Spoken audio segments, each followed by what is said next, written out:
Forged from the love of liberty in the fires of hope and prayer, with boundless faith in our destiny, we solemnly declare, side by side we stand, islands of the blue Caribbean Sea, this our native land. We pledge our lives to thee. Here every creed and race find an equal place, and may God bless our nation. Here every creed and race find an equal place,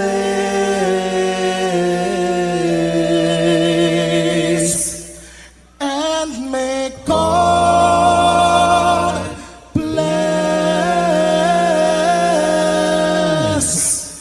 our nation.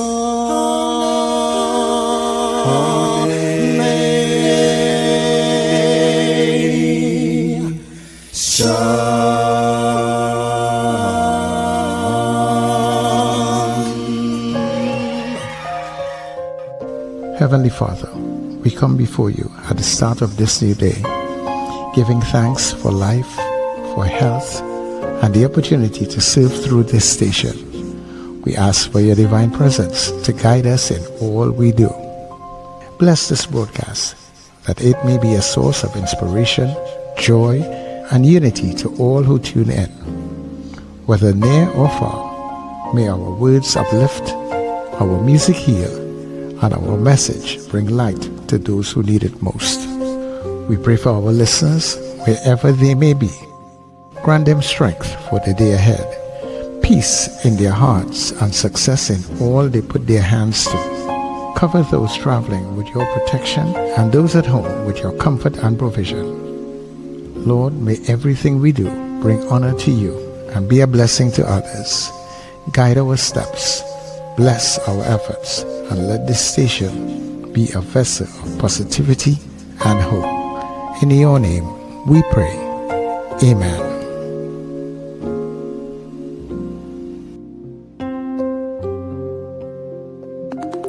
Your voice, your soundtrack, your station. New Era TT Radio. NETT Radio.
She said now a little cha-cha and a little samba. Ay, ay, ay, oh me mama. A roll, squeeze me tighter. I grab she round her shoulder and start to rumba soca. Oh, oh.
Start your day right, and of course, you're starting your day right with a big throwback there, boy. Wow. Good morning, everybody. Good morning, Trinidad and Tobago. Good morning to our neighbors in the Caribbean.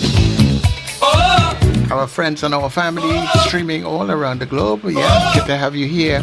It is New Era TT Radio, NETT Radio, the heartbeat of the Caribbean, taking you above and beyond.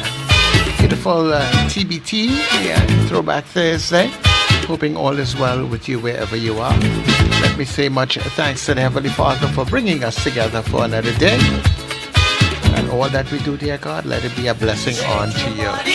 Sir Charles, that is me. Shake your body line. Happy am I to be here with you as we welcome everybody to The Breakfast Show. Get up, it's the time to start the day. The Breakfast Show is here. We bring in the soca way. Yeah, yeah, yeah, yeah, yeah, yeah, yeah. Yeah, yeah, yeah, yeah, yeah, yeah, yeah. Wake up, it's a brand new dawn. The Breakfast Show got the vibes turned on. From Morocco's Bay to the Savannah line. Let's start the day in Caribbean prime. Oh, oh, good vibes rolling through the air. The Breakfast Show energy everywhere. We talk, we laugh, we make you think. Grab your doubles or your morning drink.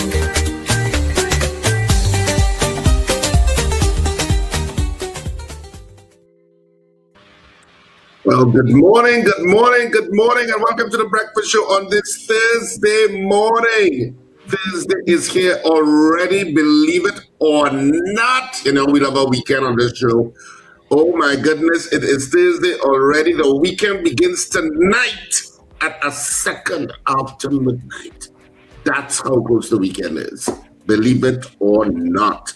So good morning, wherever you are streaming us from, listening to us from, whatever part of the planet. We thank you so much for joining us this morning. We know you have a choice and we're glad that you chose us. And let me say a big good morning to my co-host, Wendell and St. Charles. Good morning, guys. Welcome to the Breakfast Show this morning. Well, good morning to you, Richard. Good morning, everybody tuning in, tuning on, logging on, wherever you may be. Thanks for being here. Good morning to Wendell. You joined us a little late this morning. And of course, we are here with you in the land of the living. Trust me, that is enough to give thanks and praises for. Above ground. So enjoy your day, everybody. How are you, Richard? Me, I'm a little tired because I was up late last night doing stuff. So I actually went to bed. I kid you not, Sir Charles, at maybe about 3:15 this morning. About what? 3:15? Oh, my word.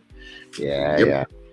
I myself went to bed. I encountered a problem, because I'm doing some stuff digitally, and I encountered a problem that I did not know how to resolve, which involves coding and understanding coding to a certain degree. And of course, I'm not a coder.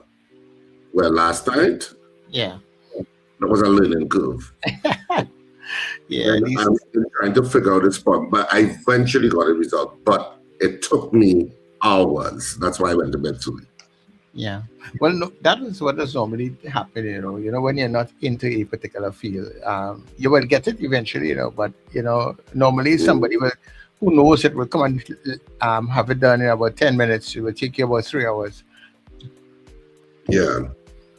And you're right. I mean, somebody who's an expert in the field could probably look at it and say, this is the problem. I just couldn't figure it out. And I was yielding a result I did not want. So I was trying to figure out how to not get that result. Right. Yeah, and that took a forever. And anyway, it is what it is. But But you got it sorted out. Eventually you got it sorted out. I was at the point of giving up and saying, okay, maybe I need a fresh brain on this, like sleep on it.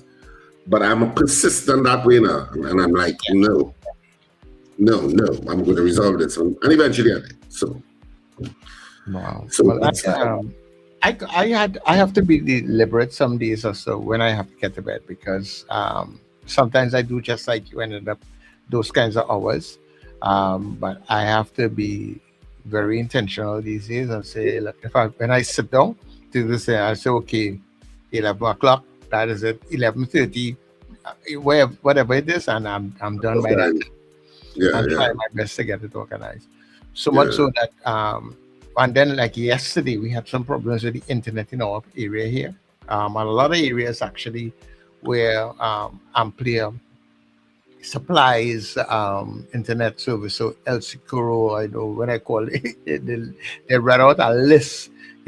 First they know what you're going to call them for. From the time I rang to find out what was going on. Customers, so we apologize. We know you're experiencing problems in El Securo, Maraca, St. Joseph, and St. Augustine and environs, and went on with a whole list of places after that time. Was Arima one? Coming back. Was Arima one of the lists? No, Arima wasn't on the list, because when I called someone a little higher up now, like a Ruka to find out you all have internet, they would tell me, yeah, we have internet. It didn't reach us. It's usually very dependable, I find, though. I find flow often goes down from time to time. But I find Amplia tends to be more up than down. Yeah, that is true. That is true. But boy, it was something else. So when you're trying to do everything now, remember a lot of the things we are using are cloud-based, So it's hard to try to put together things for this morning. That what you're saying there is so right. There's a chance that internet has moved from whatever you wanted to call it before. If you wanted to call it an option, if you wanted to call it a luxury, if you wanted to call it something that you could have or should have, to being now essential. It has moved into that field. So that when the internet goes down, it's akin to a point of like electricity going down, because so much of your life now depends on that access to the internet. And a lot of your work life depends on it. Yeah. And so one, it means the ability to do work just comes to a halt. And I don't know if internet, but I suppose internet providers know this. They must know this. Yeah, well, I think they and I think that is why they work so feverishly and getting it up, because it is a substantial part of life, because I can't share anything, download anything, read anything, because we're doing everything online, Yep. all the storage, everything is online. The platform, so even and I have both internet, so I'm dealing with both Flow and Player. But while Flow was up, Flow wasn't like at a proper strength, so it was only buffering, and it was really frustrating. So much so that when I went to bed last night, I wasn't even able to schedule the stream for this morning. I got up this morning to schedule the stream. Mm. Yeah, it's like that. And when I looked at it, I said, but it anytime this thing goes down, you can disable so many different aspects of life and things in a society. And I remember not too long ago, I was reading something, I don't know how true it is, where this Iran Israel-US conflict that is taking place out there. And they were talking about some internet cables that are under the sea or whatever is the case, and they were threatening to disrupt that, and how many millions of people in areas would have been affected by that. So all that was coming into the war talks. And I was saying, wow. Yeah. Incredible. Well, we have war talks taking place in Trinidad too. Yesterday in Parliament, which is a nice segue, Sir Charles. We have war talks. The war talks of sort. The use of the word war in talk is what I should say. In terms of the Attorney General yesterday in Parliament saying that the current government is dedicated to peace, and it will be peace through war if need be. And of course, he was referencing what would have happened in Belmont, last week, or was it earlier this week? Forgive me. Last week. Right. So he was referencing that. And so he said peace through war in terms of war against the criminal element. And that's how you're going to get peace. I had to explain it to people who didn't understand. Mm-hmm. And that because of what happened in Belmont, one of the gang members in Belmont apparently made whatever kind of threat that resulted in increased security for parliamentarians, which apparently the Commissioner of Police confirmed, so that there was a ramping up of security, and there was also a ramping up of police presence in the Belmont area. So all of that was part of the news that I saw last night. So, peace through war. Yeah. That's what he said. Yeah. But I want to get into the news items too much in terms of what's going on. And I mean, a lot of you know more Ankara maybe even than me, because I was still, watching news and listening to news, but also doing stuff last night. And so I suppose it's a good point at which we could get to our good news for this morning, Sir Charles. Excellent.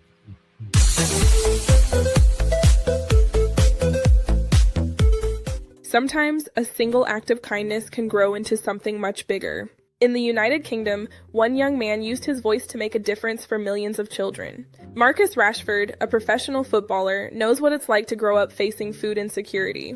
As a child, he relied on free school meals to get by.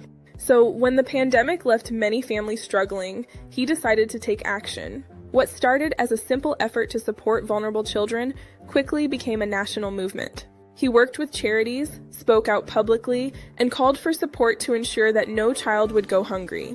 His campaign reached the highest levels of government and made a real impact. Policies were changed, funding was extended, and millions of children across the country received the meals they needed.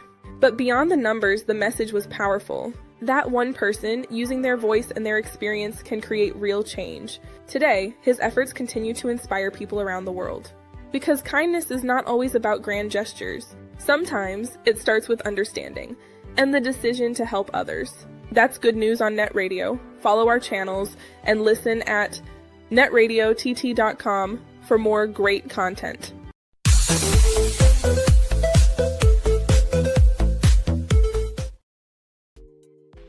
Yep.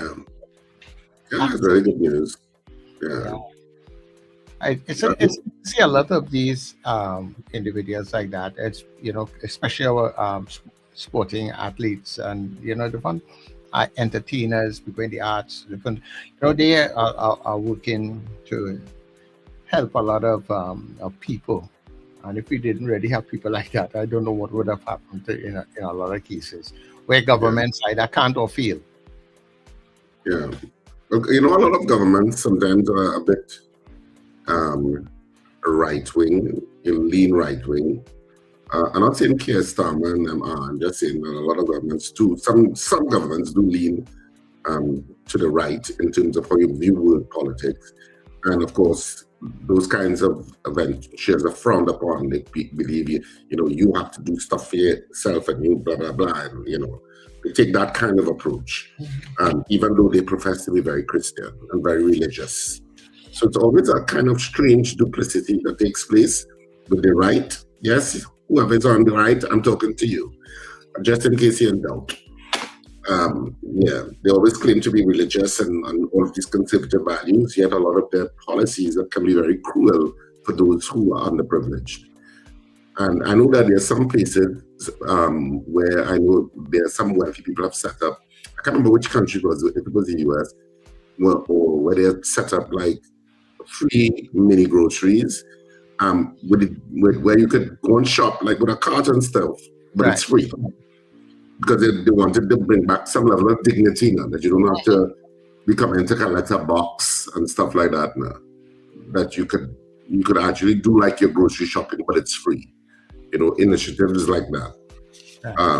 Because food insecurities are a hell of a thing, You never know who's suffering from food insecurity. Yeah. You may think it's only people who are very economically, compromised or very poor and things like that.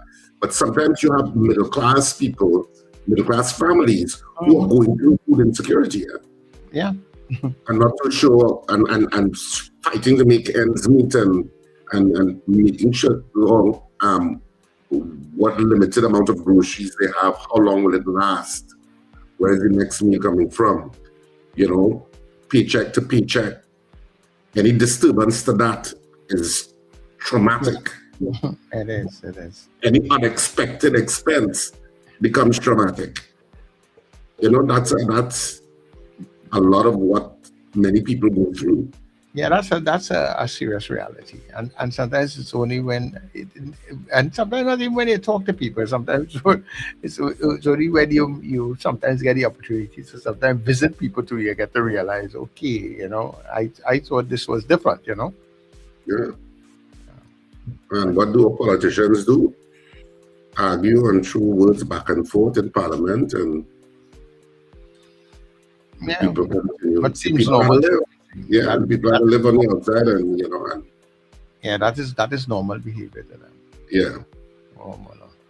Anyhow, let's bring the people in the street. Absolutely. So let's greet all of the people in the stream this morning, and let's see who came first. And it is Odell Guide. Good morning, he says, and blessings to all. Then we have Dan. Is this Dan Payne?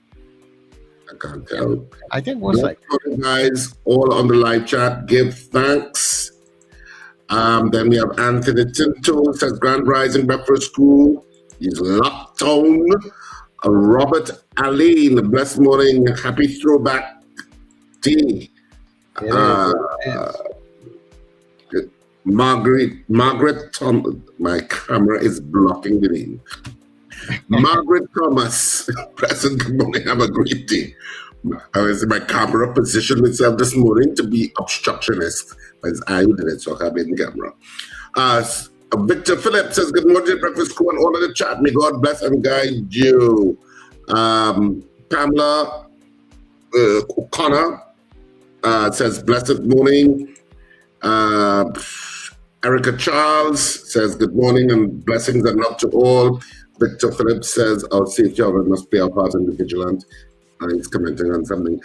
Good morning to all. This is Felix Kazo. Good morning, Mr. Kazo.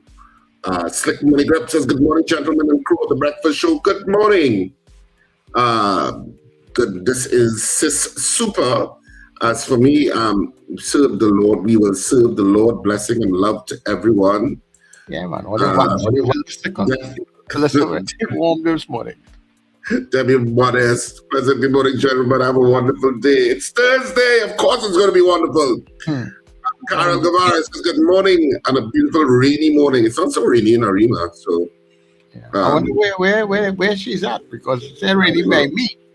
You know, Boy Bedesi says, from Debe, good morning, everyone. Good morning to you, sir. Manuela Peter says, good morning to everyone. Kenny from Harlem says, good morning, gentlemen. Deborah Noel Seret says, good morning to the three best hosts on radio, all viewers and listeners around the globe and whatever time zone. Yes. Yeah. Marlene Saunders says, and a blessed rising to all. Sherwin and Juliet Carr, good morning. Sherwin and Juliet, good morning to the Breakfast Show team. Marlon Motley, good morning, Marlon.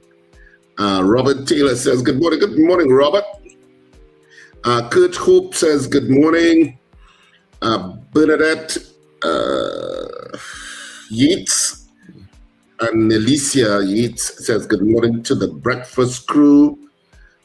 Marcia Rock says, good morning and have a blessed day. Ooh, okay.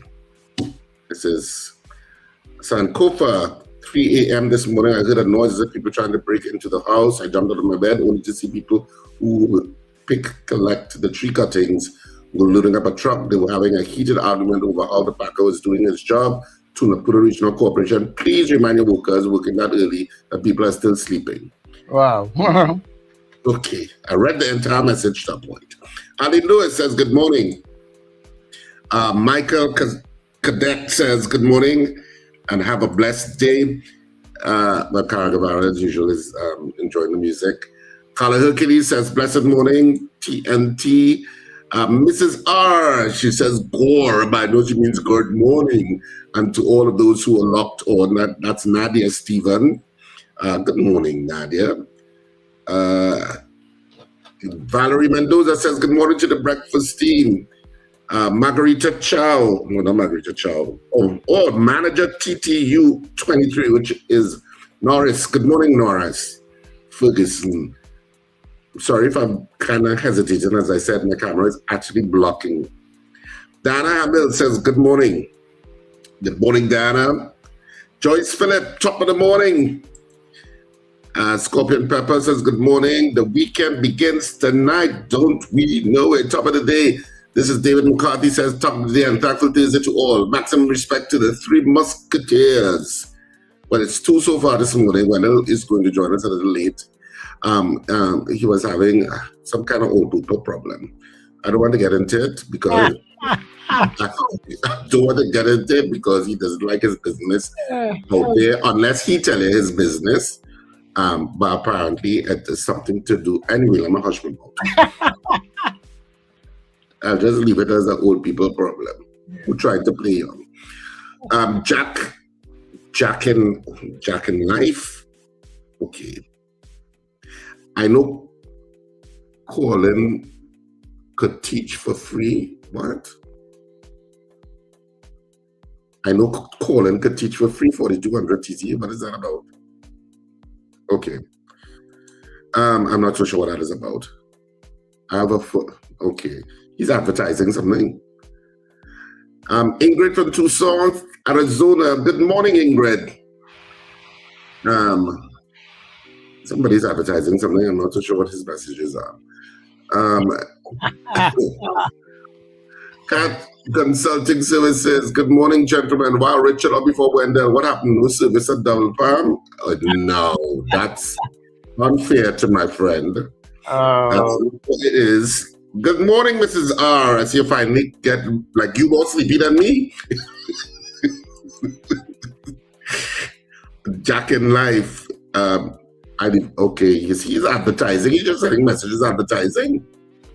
Yeah, that's what it is. Yeah, well, Jack, give us a call and let's see if we can do it properly for you. Yeah. Garvin Frank, good morning.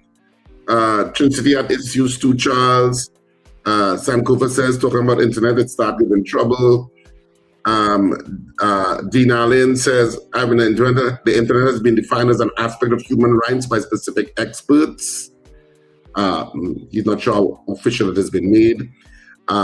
Ava Smith says, blessed rising, Wendell Richardson, Charles, all locked on. Thank God for life. Have a great day.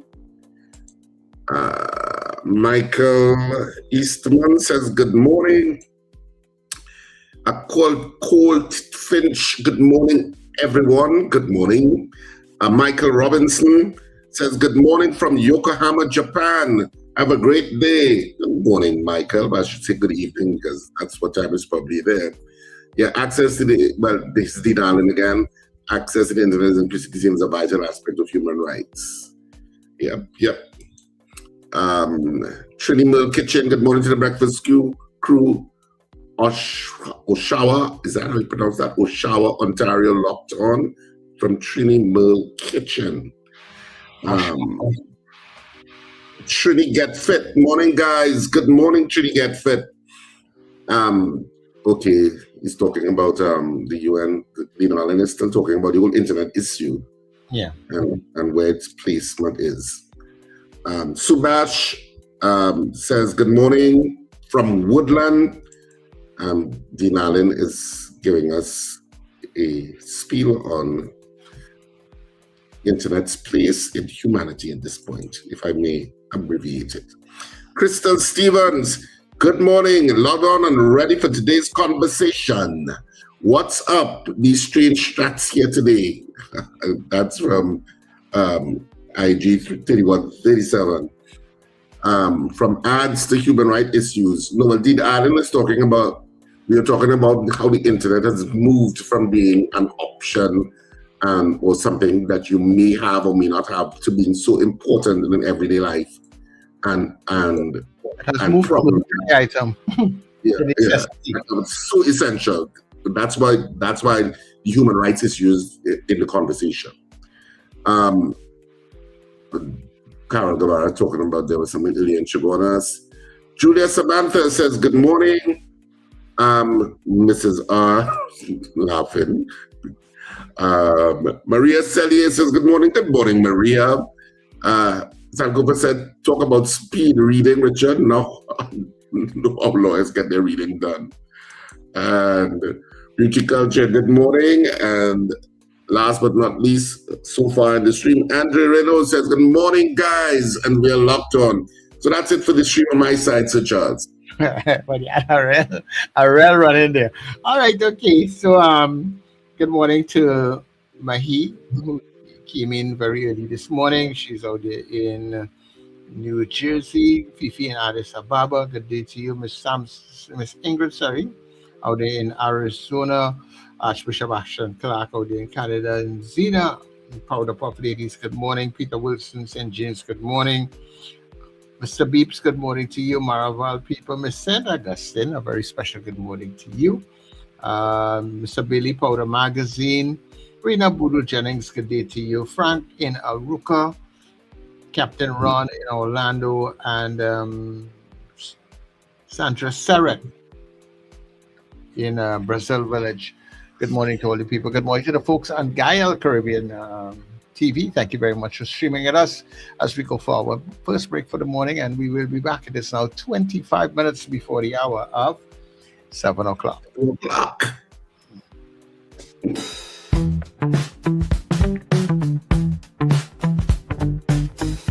S&H Rum Box, 137 Western Main Road, St. James. for all your retail and wholesale needs for alcohol and non-alcoholic beverages. Call us at 686-0599 or visit us at 137 Western Main Road, St. James. S&H Rum Box. Drinking out of the box. It's the Grand Clearance Sale at Fats International Styles. Everything must go. All clothing, only $100. Sneakers, just $200. Yes, you heard right. Massive deals, unbeatable prices while stocks last. Visit Fats International Styles Arima opposite Castro's restaurant. Don't miss your chance to grab the hottest styles at crazy clearance prices. Hurry in today because once it's gone, it's gone. St. Teresa Preschool presents their fundraising boat ride, Dancing Under the Moonlight, on Saturday, the 23rd of May, 2026. It's a collaboration of colors on board the Island Royalty. Bring your own coolers. Boarding time, 11 p.m. Sailing, 12 midnight. Music by DJ Chaotic from Sweet 100 FM. Kryptonite Sounds with Mr. Flavor of NETT Radio TT. Dress code, elegantly casual. Gorgeous ladies wear blue. Handsome gentlemen wear pink. Admission, early bird tickets $200. Regular $250. No oversized cooler. For more information, call 375-652-719-3379. Dancing Under the Moonlight aboard the Island Royalty.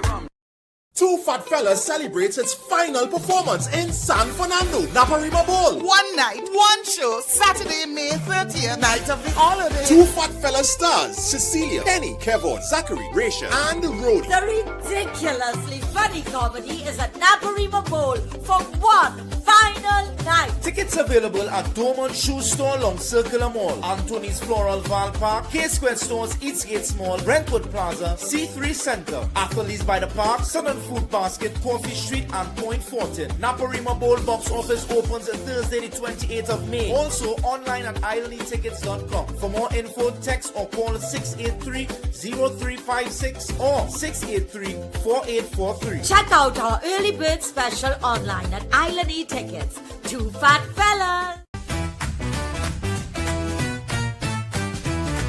Advertise with us on New Era TT Radio, the fastest growing streaming platform for talk in Trinidad and Tobago. Audio and video ads welcome. Elevate your brand with us. Connect with us at newerattradio@yahoo.com or call us at 299-5156. Now what are you waiting for?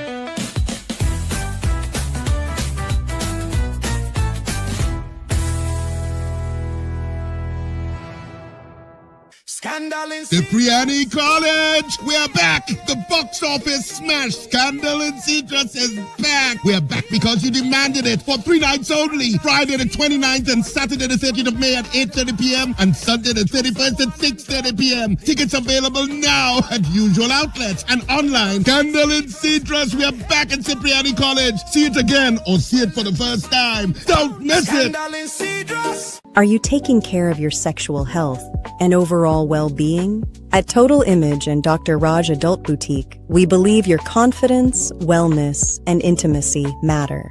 Visit us at our convenient locations: 10 Carmody Street, St. Augustine, Edinburgh, Chaguanas, Shops of Daybay, 95 Circular Road, Vistabella, Docks Ranch Light Pole 51, SS Aaron Road, Penal, and Metro Hotel, Suite 1, Number 2, Knoll Street North, Couva.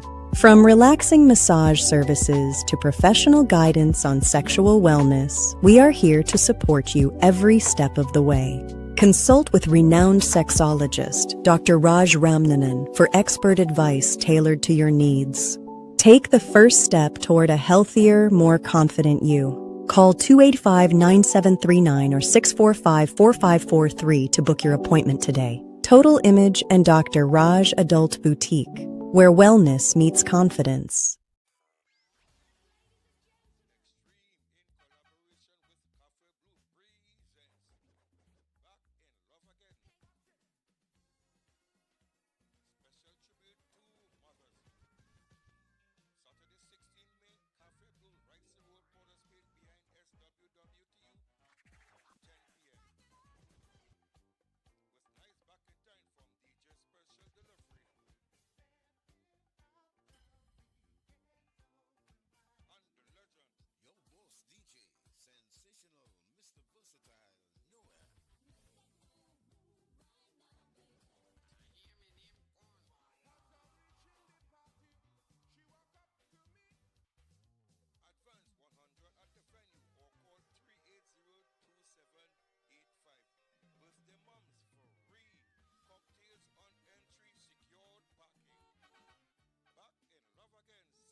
Okay, so we are back. We do apologize for that little glitch. It seems to be a little fallout there, but we'll check it out as we go forward.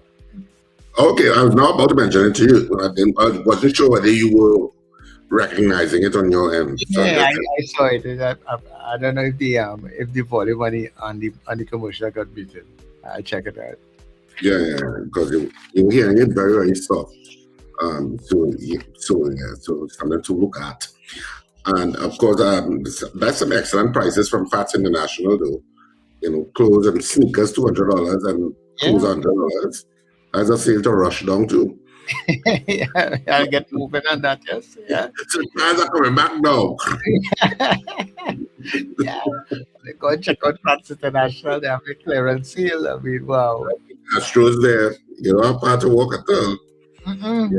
Yeah. So anyway, let's get into the news. Let me put on my glasses because you know how to do Trinidad Express and Guardian this morning. So let's get into the news. The headlines for this morning. So I'll start with the Trinidad and Tobago Express for this morning.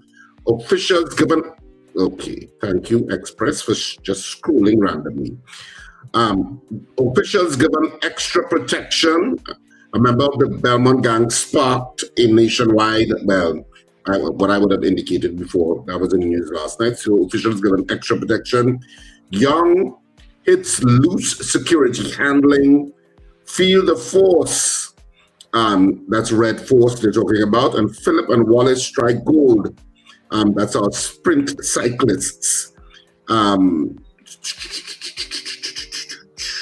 So the officials given extra protection. A member of the Belmont gang sparked a national security incident last Friday, which caused security at the parliament to be beefed up and several government officials to be placed under higher protection. Young hits loose security handling. Opposition MP Stuart Young criticized the loose manner in which the government handles matters related to national security. Cops and soldiers look on land for Angelo. This is still an ongoing story. Remember one of the persons in the stream yesterday said that they believe the body has been found. It has not. So cops and soldiers look on land for Angelo. Police intensified their search for missing 2-year-old Angelo Tobias Plaza yesterday at Goodwood Bay, Tobago, with the help of the Defense Force personnel and the Coast Guard. So that's some of the trending stories taking place in the Trinidad and Tobago. National security, not national, I can say national security is so much inside of us. Homeland Security was saying that they're now adding some other dimensions into that whole situation. You know, teams of people, homicide and other persons. Okay. Yeah. So I'm gunning for speedsters. Homicide probing case of missing Tobago toddler, which is what you just talked about. 4 facing charges for the murder of 2 pensioners. And those were the remember that story that we would have read about, or we would have talked about on the show about the 2 guys who went to Lupino, the older guys, the older gentlemen, and they just never returned. Them. The family members were wondering where they were because the calls weren't going to the phones. There were 2, partners lining, and they went up Lupino to line, 2 older gentlemen, and then they were found in their car burnt, and we were like, it was a bizarre story. Yeah. Well, there are 4 people now facing charges for the murders of those 2 pensioners. So good work to the TTPS in terms of making some headway in that case. Because many times, you have these horrific incidents and nothing happens and you don't get any update or you see anybody being held accountable. So TTPS, good job in at least holding people. I mean, of course, they're still innocent until proven guilty, but at least it's an update on such a horrific, horrible story. Something seems to happen, and there seems to be a number of different twists with that story too. Yeah. Probe into Holy Name Convent principle launched. Senators vote 16-13 against John Bates. I don't know what they're voting against her for. But anyway, that's the Daily Express. So I'll move quickly on to the Trinidad and Tobago Guardian for this morning and what the headlines are in the Guardian.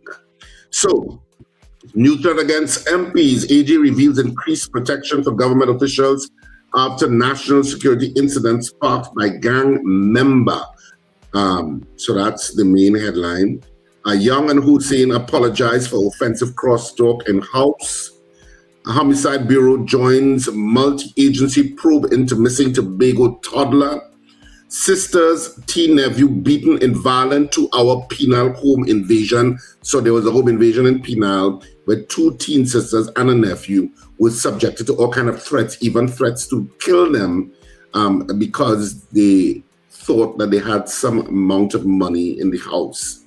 And can you imagine 2 hours of that kind of trauma? 2 hours. Ibrahim, Ragunanan Road resident, welcome stronger police presence. NIF reports $36.9 million first quarter loss. The National Investment Fund Holding Company Limited recorded a net loss for the 3-month period ending March 31st, 2026. Big turnout for Antigua Tourism Marketplace. Stronger demand for engineers coming, says Minister. TNT Rude Boy team distances itself from Jamaica Billboard. I don't know why Trinidad and Tobago is involved in that conversation. Because is Rude Boy media? I don't think so. I don't know. I haven't seen it. I don't think it's a Trinidad and Tobago product. But anyway, I don't know. It's a little confusing. But Trinidad can be involved in everything, so. Yeah. So, squatter to sue state over damage to property caused by Sando bypass. And let me go to some business news. Well, not some business news. Let me go to some sports news first. Desert Vipers, Goose, is that how you pronounce that? Hales ultimate franchise champion status as GSL evolves. Carter swims the 50-meter free Wellington win, so congrats to Dylan Carter, I believe it is. Cameron, willing to help West Indies cricket. Corporate TNT wary of sports investments, and Charles and Pierre spin red force to play off victory. There is an opinion piece, selective morality and political convenience, which I suppose you could give a read, by Robert LaHunt. So that's it for the Trinidad and Tobago Guardian for this morning. And I know we should move straight. You know what, Sir Charles? Move straight into Did You Know? So we could open up the lines since plenty of people have a problem with when we take calls.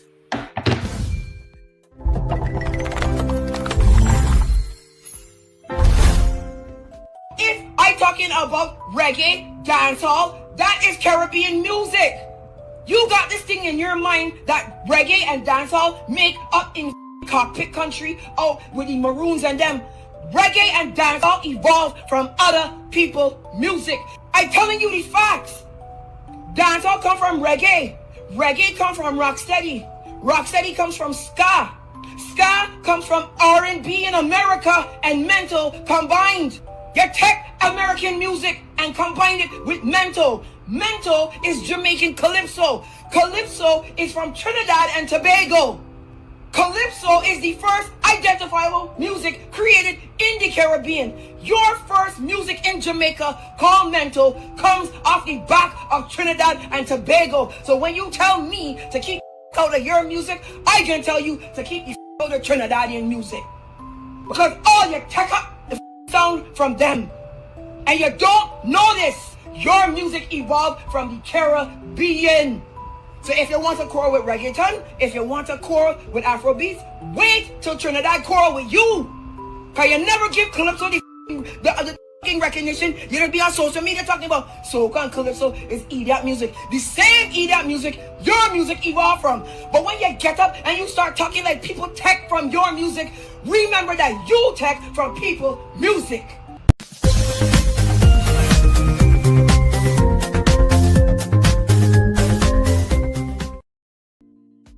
Well, that was very passionate. to do there, Sir Charles. Yeah, that piece of argument that always comes up, you know. Yeah, but she's yes, an argument you heard before. I remember hearing that from way back. I think even from Kitchener. I saw an interview with Kitchener concerning that issue. But she was very passionate, very passionate language-wise, and that's the correct use sometimes of using, language that is not considered, appropriate. That's a good adjective use of it. Yeah. So now you know. Did you know? Now you know. Now you know. So at this point, it's now 10 to the hour at 7 p.m. 7 a.m. Good Lord, the brain traveling. And so, of course, you can start opening up lines at this point. Before you have a poll, we can use the poll from yesterday that we didn't use, so Charles. Yeah. But that Virginia sent. Oh, that you have one, yeah. Yeah, I'm using the one that Virginia sent yesterday concerning the political parties. Okay, right. Yeah. So anyway, you saw, I talked about the peace to war stuff that A.G. Jeremy would have brought up yesterday in Parliament, and then, of course, which was connected to that trending story in both newspapers about some threat being made by a gang member in Belmont against parliamentarians. They didn't give the specificity of what the threat actually said, but yeah. And apparently, according to news last night, the Commissioner of Police did confirm. The parole bill was also passed in the lower house yesterday. And of course, that gives supervised release. Well, you know what parole is. You see those in movies. It gives you supervised release of people serving sentences to tackle the overcrowding of prisons. And I think one of the components of it is that when they're out on parole, they commit any further criminal offense, back to prison room. And so those are some of the main stories that were in the news last night, that parole bill and stuff like that. Of course, the midterm review is also due, and we're not so sure what date it's in. The Minister of Finance, Minister Tanku, seems to be keeping that, under wraps, what date will be. Last year, I think it was around June 18th, if I can remember correctly. Of course, Brian Manning is saying that, of course, that he knows what's going to be in the midterm review. It's just going to be more blaming of the PNM. That's what Brian Manning said. And he said, we are in a self-inflicted recession. I don't know if we're actually in a recession. I'm not sure, because that there is a formula for that. But he certainly said we are in a self-inflicted recession. Are we in a recession? I'm not sure. I don't know. I don't know. People are open to you. Anyway, those are just some of the main stories. I just wanted to get that out. And of course, the lines are now open, 2811315 and 2995156. When should be joining us a little later. He was a little under the weather. He had some people issues going on. And who offended by that? Well, what can I say? Take your tablets. Need to sleep. You need to sleep. We need more than that needed this morning. Anyway, the lines are now open, 2811315, 2811315, or 299-5156. You can now call in. It's official. We are taking your calls. Nice. Caller, good morning. Virginia. Oh, good morning. Good morning. Yeah. Front and center. Sorry about that. Yeah, Brian, front and center. Didn't answer right away. Thank you. Hey, you know what? There's a great debate issue up to this day. And speaking with some of my fellow Caribbean brothers and so on, just think of it. As far as Calypso, remember, slave and the line, he say how Calypso was born as our way of our people of African ancestry of, ridiculing the slave master and stuff like that. So I think Trinidad may be the first to maybe take it and make it a competition or put it on a national platform or whatever. But actually, the origin of Calypso came from all the islands, because not only did Trinidad have slaves, right, but the rest of the islands, and that's our first step in, ridiculing master. So that's my theory. So all don't hate on me and say anti-TNT, but I really think the origins of calypso. This is a real Caribbean product, calypso. Because so your theory is based on research, or you're just saying that off the top of your head because you need to talk? No, come on, man, Richard, morning, man. No, it's just check the logic of it. Well, according to it was all throughout African slavery, was throughout the entire Caribbean. Well, just a quick Google on calypso music. It's a style of music that originated in Trinidad and Tobago from Afro-Trinidadians during the early to mid-19th century and spread to the rest of the Caribbean Antilles by the mid-20th century. So they have, you know what, get Dr. Liverpool now, we still have him, and he could tell us if it really came from Trinidad alone. I mean, I've had this discussion with my fellow Caribbean brothers and sisters out here. We've had these discussions. And so you're saying it did not originate in Trinidad? Is that what you're saying? Okay, no problem. Are you saying it did not originate in Trinidad? I just want to be clear. Oh, you go on. Not just Trinidad. I was saying not just Trinidad. This is something that was... So it must have originated somewhere first. You're saying that first place is not Trinidad. Is that what you're saying? Yeah, that was saying that first place wasn't Trinidad. Where's the evidence to show that? It was not Trinidad. Where was it? Where was it? Was it Antigua? Was it Dominica? Was it where? Well, how we would do that? For example, when the wheel was invented and fire, could we tell where that was invented? We know when it was invented. So we know it was Trinidad. You are given a counterpoint, so come with your facts. Okay. Anyhow, Virginia, thanks but let me get the facts now. Get the facts. Get the facts and show us where it came from Trinidad. We could go back and Virginia, thanks. We can go back and forth with that argument this morning. Yeah. Tell us which island, since it wasn't Trinidad. Yeah. Good morning to you, Lincoln. Well done, Richard, because this one just upset me this morning. Everybody know calypso was I don't know, I want to use the word invented, but Trinidad is the birthplace of calypso. You as a so-called Trinidadian, why would you stay in Virginia and hush your look? Look, we don't abuse the tea color like that, now, man. Why you might have the sun with the color, but you not go down that road.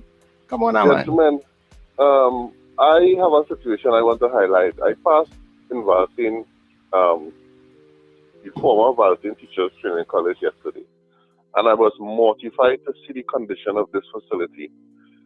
This facility that was the birthplace of teachers, of educators for the country, has left to be dilapidated and overgrown with bushes. People teeth out all the cable, trees growing through rooms. It is just in a horrible condition. It is deplorable. It is heartbreaking to see where our taxpaying dollars have been left to deteriorate to. I mean, this facility, even if they don't have enough teachers to facilitate that, it could have been transferred to a youth camp, a military base, a police station, a police barracks, anything they could have repurposed the facility for. But to just leave it abandoned, to just let grass grow between it and pipers come and teeth out everything, it was heartbreaking. I have a video of it, which I don't know if I sent it to you, but I'm gonna send it to you so that you can see what I'm talking about. So it is being vandalized at this point, or also? When I was there was a man taking out copper wire. They had breakers. They were already taken out. They have like a half dozen breakers on the ground. The panel is totally empty, gutted out. The electrical panel, cable wire being cut down. It is ridiculous. Okay, so right now they don't have any security or anything. No security, no nothing. They abandoned it. Yeah, they abandoned the building. They abandoned the building because the last set of people who was there is when they had St. George's College was doing their thing there, when St. George's was under repair. So to know they would have left and they would have left the place. Wow. Spending out to bring back that building, the ceiling taken down, all the tiles taken out. It is ridiculous. I want to send the video to you, Sir Charles. Okay, no problem. Thanks very much, caller. Yeah, it is. If that is the way they left it, because I remember when they had St. George's College was there when they were doing renovations to St. George's College in Barataria. So the students were going there. But if they had, after that, they have left it to run down, that's another sad indictment as to how we take care of things in Trinidad and Tobago. Wow. Anyhow, people, our poll is up. It came from Virginia. Asked us a question yesterday. People. Yep. It's from Virginia. That we will ever move away voters from the PNM and the UNC. You know, do you think that voters in Trinidad and Tobago will ever do that? What are your thoughts? 1 for yes, 2 for no. You can. I see people already voting. So if you agree that voters. If you think voters will voters ever vote for an option, will voters ever vote other options than the PNM or UNC? If you agree that yes, voters will, you vote 1, you just put in 1 and send that in the chat. And if you disagree, no, they're not going to vote for any other party, you put 2, no. And that's it. But you know the spiel, you know how it works. I'm not going to explain it.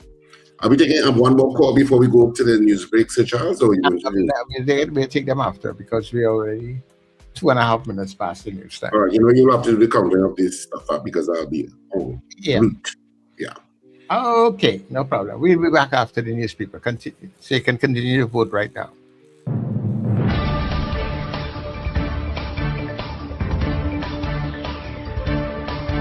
The news you need, the clarity you deserve. Local, regional, global. This is NETT Radio News Now. This is News Now for Thursday, the 14th of May on New Era TT Radio, NETT Radio, and Dial Caribbean TV. I am Derek McMillan. A pleasant day to you all. The Senate has approved a motion calling for opposition Senator Janelle John Bates to be removed from the Joint Select Committee on National Security. Leader of Government Business Senator Daryl Alahar said concerns over trust and confidence arose after John Bates admitted to assisting former Health Minister Terence Dalesing in altering a report submitted to a parliamentary committee. John Bates later apologized and offered her resignation, but remained a member of the National Security Committee. During debate in the Senate, Alahar argued that her continued presence was affecting the committee's work and said senators should be guided by principle. The motion was eventually passed with 16 votes in favor, 13 against, and 1 abstention. Defense Minister Wayne Sturge says intelligence officials have confirmed that 2 recent deadly shootings involving children are connected. Sturge says senior members of the National Security Intelligence apparatus briefed him and confirmed links between last week's Belmont triple murder, which claimed the life of 2-year-old Akini Kafi, and the quadruple murder in Morvant last month that killed 9-year-old Jelena Armstrong. The minister says his statements in Parliament about the connection were based on intelligence information and not speculation. Sturge also criticized reports suggesting the murders were unrelated, saying such claims could jeopardize ongoing investigations. Police investigations into both incidents are continuing. Trin City Maloney MP Camille Robinson-Regis is criticizing the Speaker of the House over the handling of ministers refusing to answer questions in Parliament under Standing Order 28-3. Her comments follow Wednesday's sitting, where the Homeland Security Minister invoked the public interest exemption to decline answering questions, and the Speaker supported the decision. Robinson-Regis says MPs should still be allowed to challenge the basis for such refusals, warning that the standing order could become what she called an unchallengeable shield against scrutiny. She says Parliament's role is to hold the executive accountable and not protect it from examination. Aruca Lapino MP Marvin Gonzalez also criticized the government, saying accountability to the public is not optional. Homeland Security Minister Roger Alexander says the Police Service Homicide Unit is among several agencies involved in the investigation into the disappearance of 2-year-old Angelo Tobias Plaza of Goodwood, Tobago. The child was reported missing on May 11th, triggering a search operation involving police, the Coast Guard, fire service, emergency responders, and residents. Speaking in Parliament, Alexander said the Child Protection Unit and Tobago investigators are also assisting in the probe. He told MPs that the child has not yet been found and investigations are continuing. Opposition MP Marvin Gonzalez questioned whether the matter was being treated as a homicide or a missing person case. But the speaker ruled that the minister had already addressed the issue in his response. Energy Minister Rudal Munilal says there is no policy requiring the Ministry of Energy to issue public statements on small oil spills, as he defended government's handling of the offshore spill reported earlier this month. Speaking in Parliament, Munilal said the May 1st spill was classified as a minor Tier 1 incident and argued there was no protocol requiring public advisories in such cases. He also accused the former administration of failing to disclose dozens of similar spills between 2019 and 2021. The issue was raised by opposition MP and former Energy Minister Stuart Young, who questioned whether government officials had contacted Venezuela after authorities there claimed the spill affected parts of its coastline. Munilal said Trinidad and Tobago responded through diplomatic channels after Venezuela issued a communique on May 9th, and a statement was later sent to Venezuela's ambassador in Port of Spain.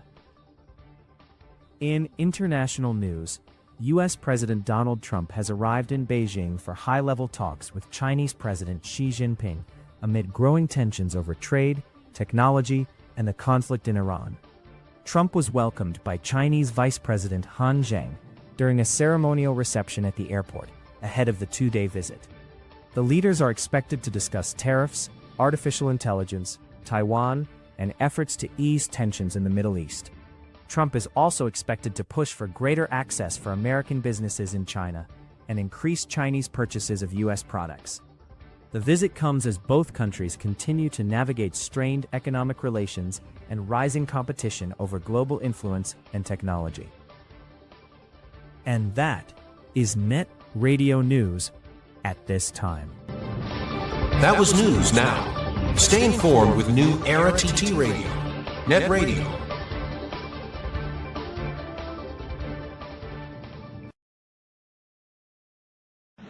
Your mid-morning just got better.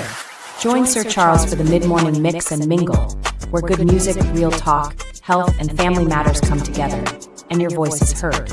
Whether you're at work, on the go, or just taking a break, this is the perfect mix to keep you engaged, informed, and entertained. The mid-morning mix and mingle, weekdays, 9 a.m. to 12 noon on New Era TT Radio, NETT Radio. Vibes, fresh energy. This is the NETT Radio Breakfast Show.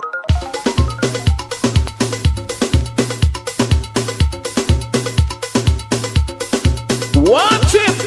Face to face, face by face, waist for waist. Now come!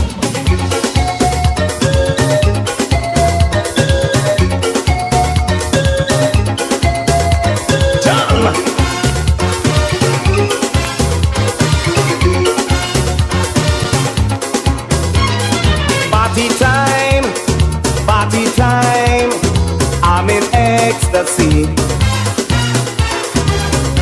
Cast aside your inhibitions, disregard your limitations. If old soldiers never die, united you and I. Party all night tonight. All night. Hey, hey. Party all night tonight. All night tonight. Face to face, face by face, waist for waist. You and I go soca down the place. Party all night tonight. All night tonight. Party all night tonight. All night. Hey, hey. Rock it up.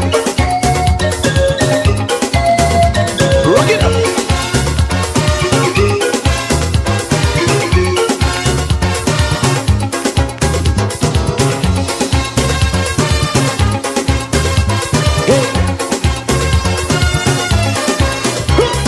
Spirits high, passions hot, emotions alright. Cast aside your inhibitions, disregard your limitations. If old soldiers never die, united you and I. Liming all night tonight, all night tonight. Grinding all night tonight, all night tonight. Face to face, face by face, waist for waist.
as we never bet.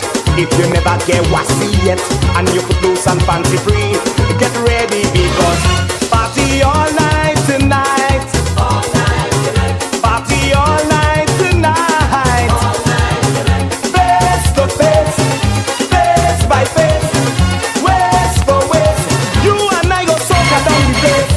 Party all night tonight. Hey, hey, hey, hey. Party all night tonight. Hey, party all night tonight. Party all night tonight. Hey.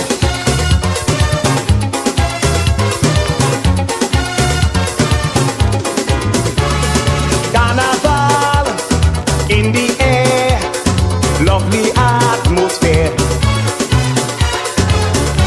Let the sweet soca music play. Tomorrow is another day. If you're feeling happy like me, together we will party all night tonight. Hey, hey, hey, hey. Party all night tonight. Oh, face to face, face by face, waist for waist. You and I go soca down the place. Party all night tonight. Hey, hey. Party all night tonight. Hey, party all night tonight. Party all night tonight. Hey.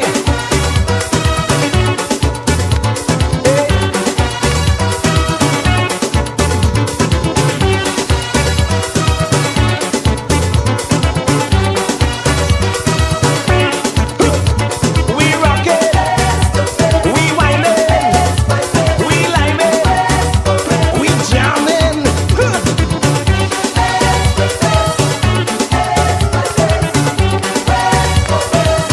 Mornings just got better. You're locked into NETT Radio Breakfast Show, fueling your day with the best music and real talk. Well, this is where you get it all. You get the best music, you get real talk, and you get it here on New Era TT Radio. Everybody, welcome inside the second hour of the Breakfast Show. And trust me, we are so happy to be here with you this morning. And thank you so much for making us your choice. Good morning to our Anthem crew. Yeah, good morning to everybody that came in very early. Love the Anthem crew, you know. Those are the people that check in just before 6 o'clock. If old soldiers Just see the numbers rolling up. Party all night. Yeah, good morning to you people. Party all night tonight. Of course, it is the Breakfast Show, and of course, Wendell Stevens. Waist for waist. You and I go so. Richard Ragobar saying yours truly, Sir Charles. We're here with you Monday to Friday. Party all night tonight. Yo, get up and go Breakfast Show. You can't get it better than where you are, right? And of course, let me say good morning to the folks on Gael Caribbean TV. Thank you so much for being here. And remember, people, when we come off of Gael on our social media platforms, Facebook and YouTube, closer to 9 o'clock, guess what? You can come across to NETT Radio TT. NETRadioTT.com. And of course, you'll be able to listen to all that we do throughout the day. Only like the viewing, you know. But yeah. Come across and listen to it. Also, all those who are on TuneIn, Radio Radio Garden, Online Radio Box, Simple Radio, My Tune Up. Because we are global, you can get us on all of those platforms now. At NETT Radio Trinidad, that is the command you're putting in to find us. NETT Radio Trinidad on all those streaming platforms, and you will see us there, right? You can also give all your Google smart devices that command. Play NETT Radio Trinidad, please. Also, don't forget to go and support all of our pages.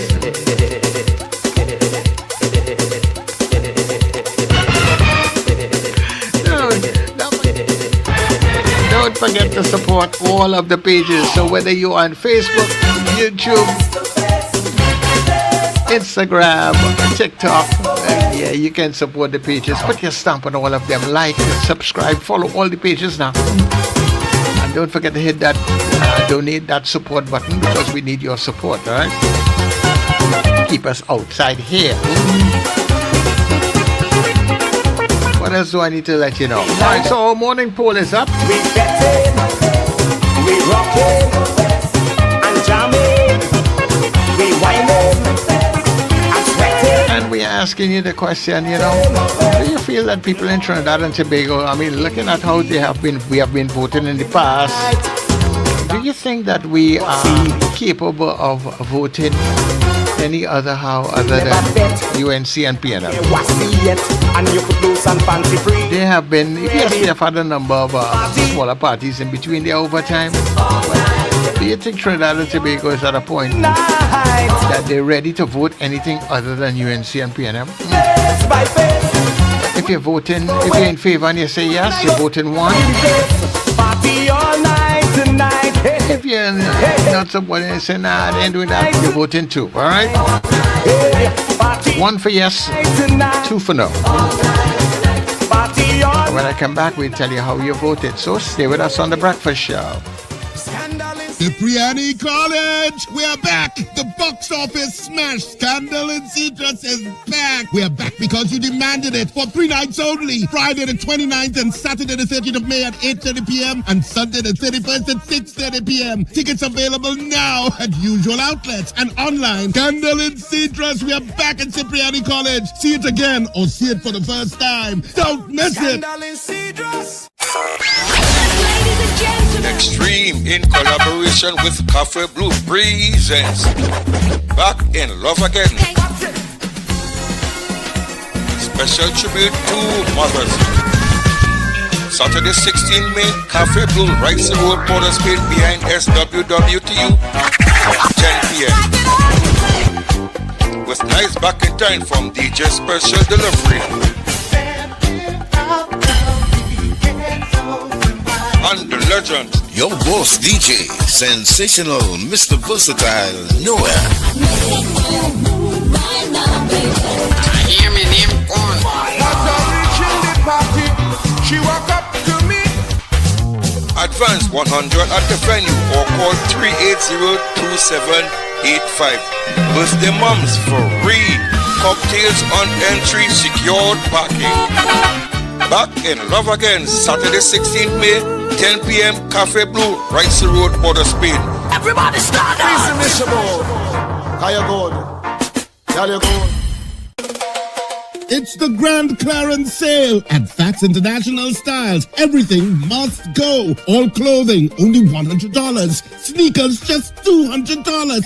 Yes, you heard right. Massive deals, unbeatable prices while stocks last. Visit Fats International Styles Arima opposite Castro's restaurant. Don't miss your chance to grab the hottest styles at crazy clearance prices. Hurry in today because once it's gone, it's gone. St. Teresa Preschool presents their fundraising boat ride, Dancing Under the Moonlight, on Saturday, the 23rd of May, 2026. It's a collaboration of colors on board the Island Royalty. Bring your own coolers. Boarding time, 11 p.m. Sailing, 12 midnight. Music by DJ Chaotic from Sweet 100 FM. Kryptonite Sounds with Mr. Flavor of NETT Radio TT. Dress code, elegantly casual. Gorgeous ladies wear blue.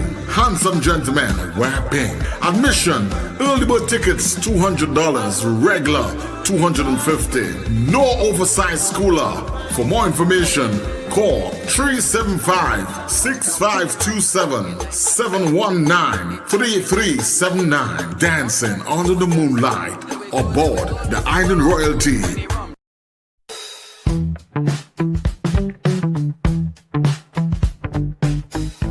S&H Rumbox, 137 Western Main Road, St. James, for all your retail and wholesale needs for alcohol and non-alcoholic beverages. Call us at 686-0599 or visit us at 137 Western Main Road, St. James. S&H Rumbox, drinking out of the box. Fat Fellas celebrates its final performance in San Fernando, Naparima Bowl. One night, one show, Saturday, May 30th, night of the holiday. 2 Fat Fellas stars, Cecilia, Kenny, Kevon, Zachary, Raisha, and Rody. The ridiculously funny comedy is at Naparima Bowl for one final night. Tickets available at Dormont Shoe Store along Circular Mall, Anthony's Floral Val Park, K-Square Stores, Eastgate Mall, Brentwood Plaza, C3 Center, Athletes by the Park, Southern Food Basket, Coffee Street, and Point Fortin. Naparima Bowl box office opens on Thursday, the 28th of May. Also online at islandtickets.com. For more info, text or call 683-0356 or 683-4843. Check out our early bird special online at Island E-Tickets. 2 Fat Fellas. Advertise with us on New Era TT Radio, the fastest growing streaming platform for talk in Trinidad and Tobago. Audio and video ads welcome. Elevate your brand with us. Connect with us at newerattradio@yahoo.com or call us at 299-5156. Now what are you waiting for?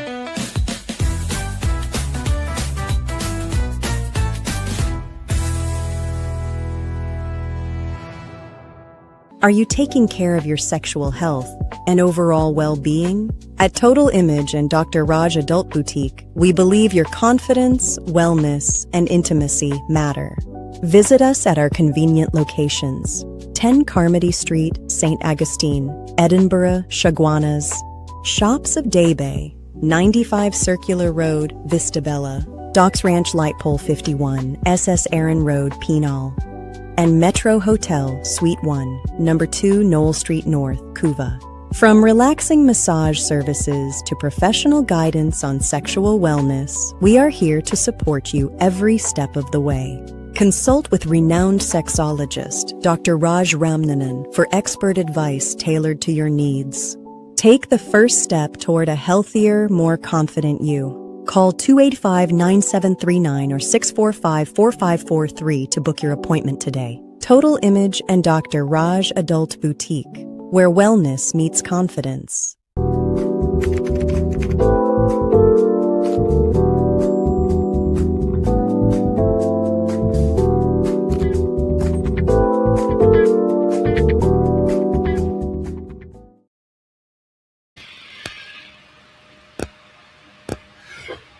All right, everybody. So we are back. Well, I am back, at least.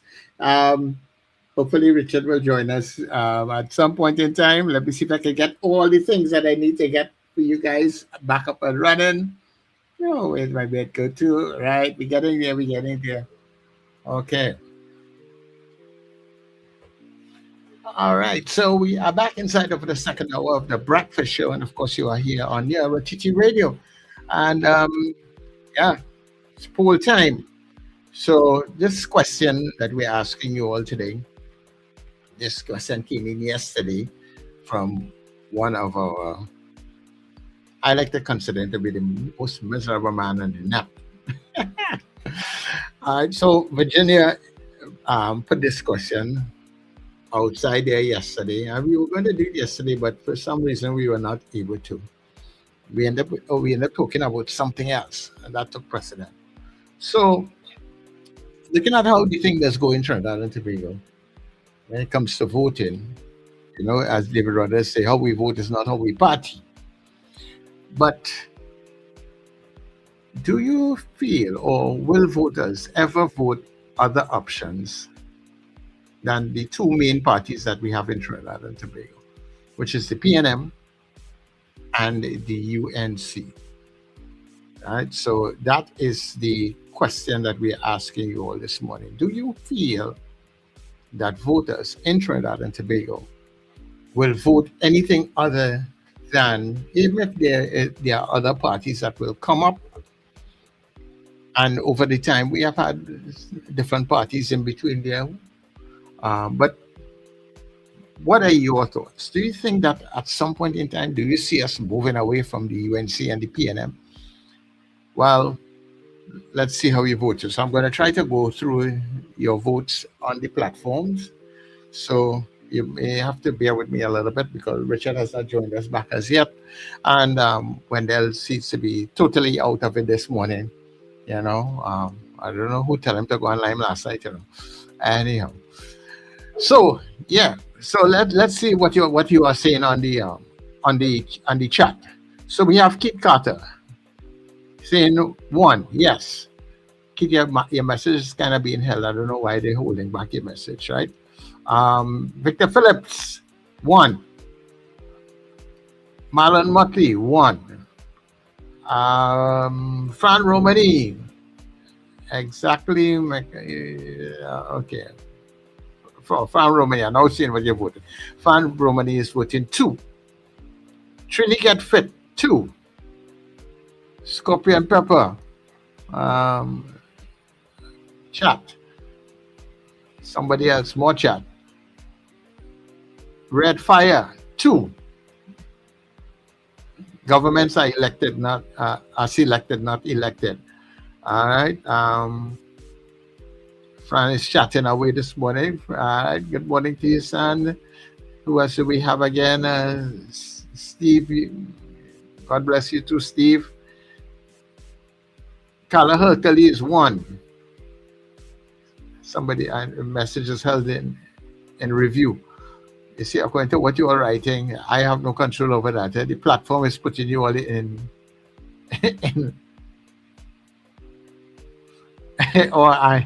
right. Magic, your message is put in hiding, not because of me, because of the platform. I don't know why all them miserable so. Michael Robinson 2. Cat Consultant 2. Well, Victor Phillips voted already. Scorpion Pepper votes 1 now. Kazim says 2. Kenyan Hallam, yes to the poll. Boy BDC 2.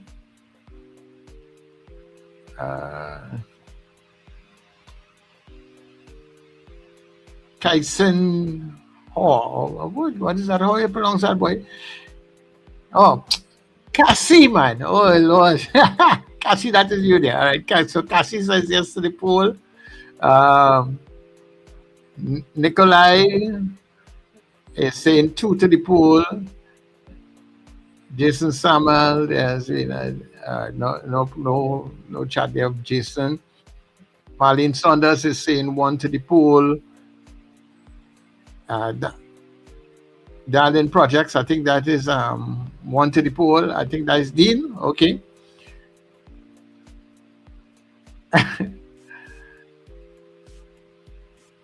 Right. K. George, not in our lifetime. All right. Okay. So found all the real chatting on the poll and the thing this morning, which is good. Yeah, they're having all the fun among yourselves there. Right. So Virginia himself is saying 1 to the poll, so he has hopes. Yes. Back on the chat, Fran and them going back and forth with the chat. Looking for the 2s and the 1s. Good morning, guys. Real chat going on here with you guys. Eva Smith 2 to the poll. Scorpion, you and Fran Real going at it this morning. All right, cool.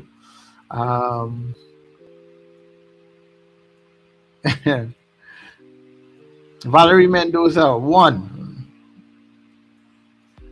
Margaret Thompson 2. Going down again. Scrolling. All right. Victor Phillips. I think that's 2 or his number. I don't know. All right, we're going down the road. Can I keep it? You did vote or you vote already? I can't remember. Going down again. Suzanne Jessup 2. Joseph Clement, right? Joseph Clement, I think it is, right? And voted 2. Robert Taylor voted 2. But this thing is real hard work, boy. When they had to go through all of this, boy. When they like commend you, that's why the boy had to go and take a little drink last night. All right.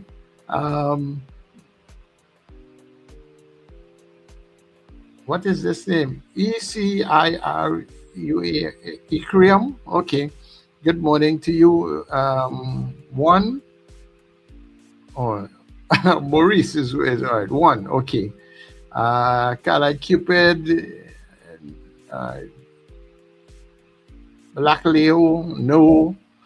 Scorpion Prepandum. Going at it again. Gregory Boyer 2.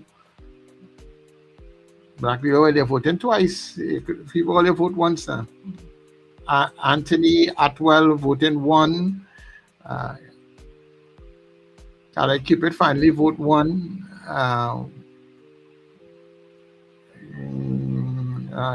Miss Mendoza, you two on the chat. All right, okay, all going good. All going real good. Beauty Culture votes 2. I should just give only the percentage, you know. All right. Anyhow, we getting in the rhythm of the thing here. Right. Michael Cadet 1. Magic 1. Slick Money Grip 2.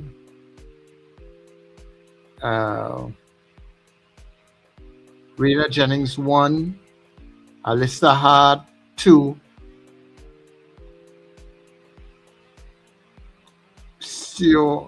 Stubby votes 2.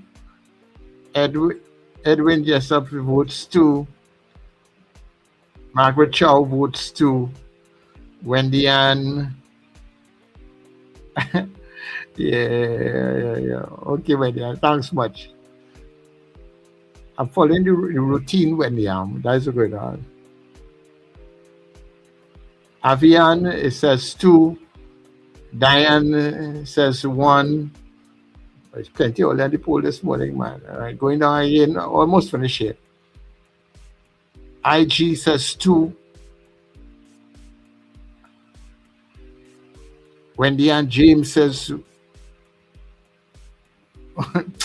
all right, okay, no problem, Wendy and James. Robert Allen 2. Dino Maraj says 1.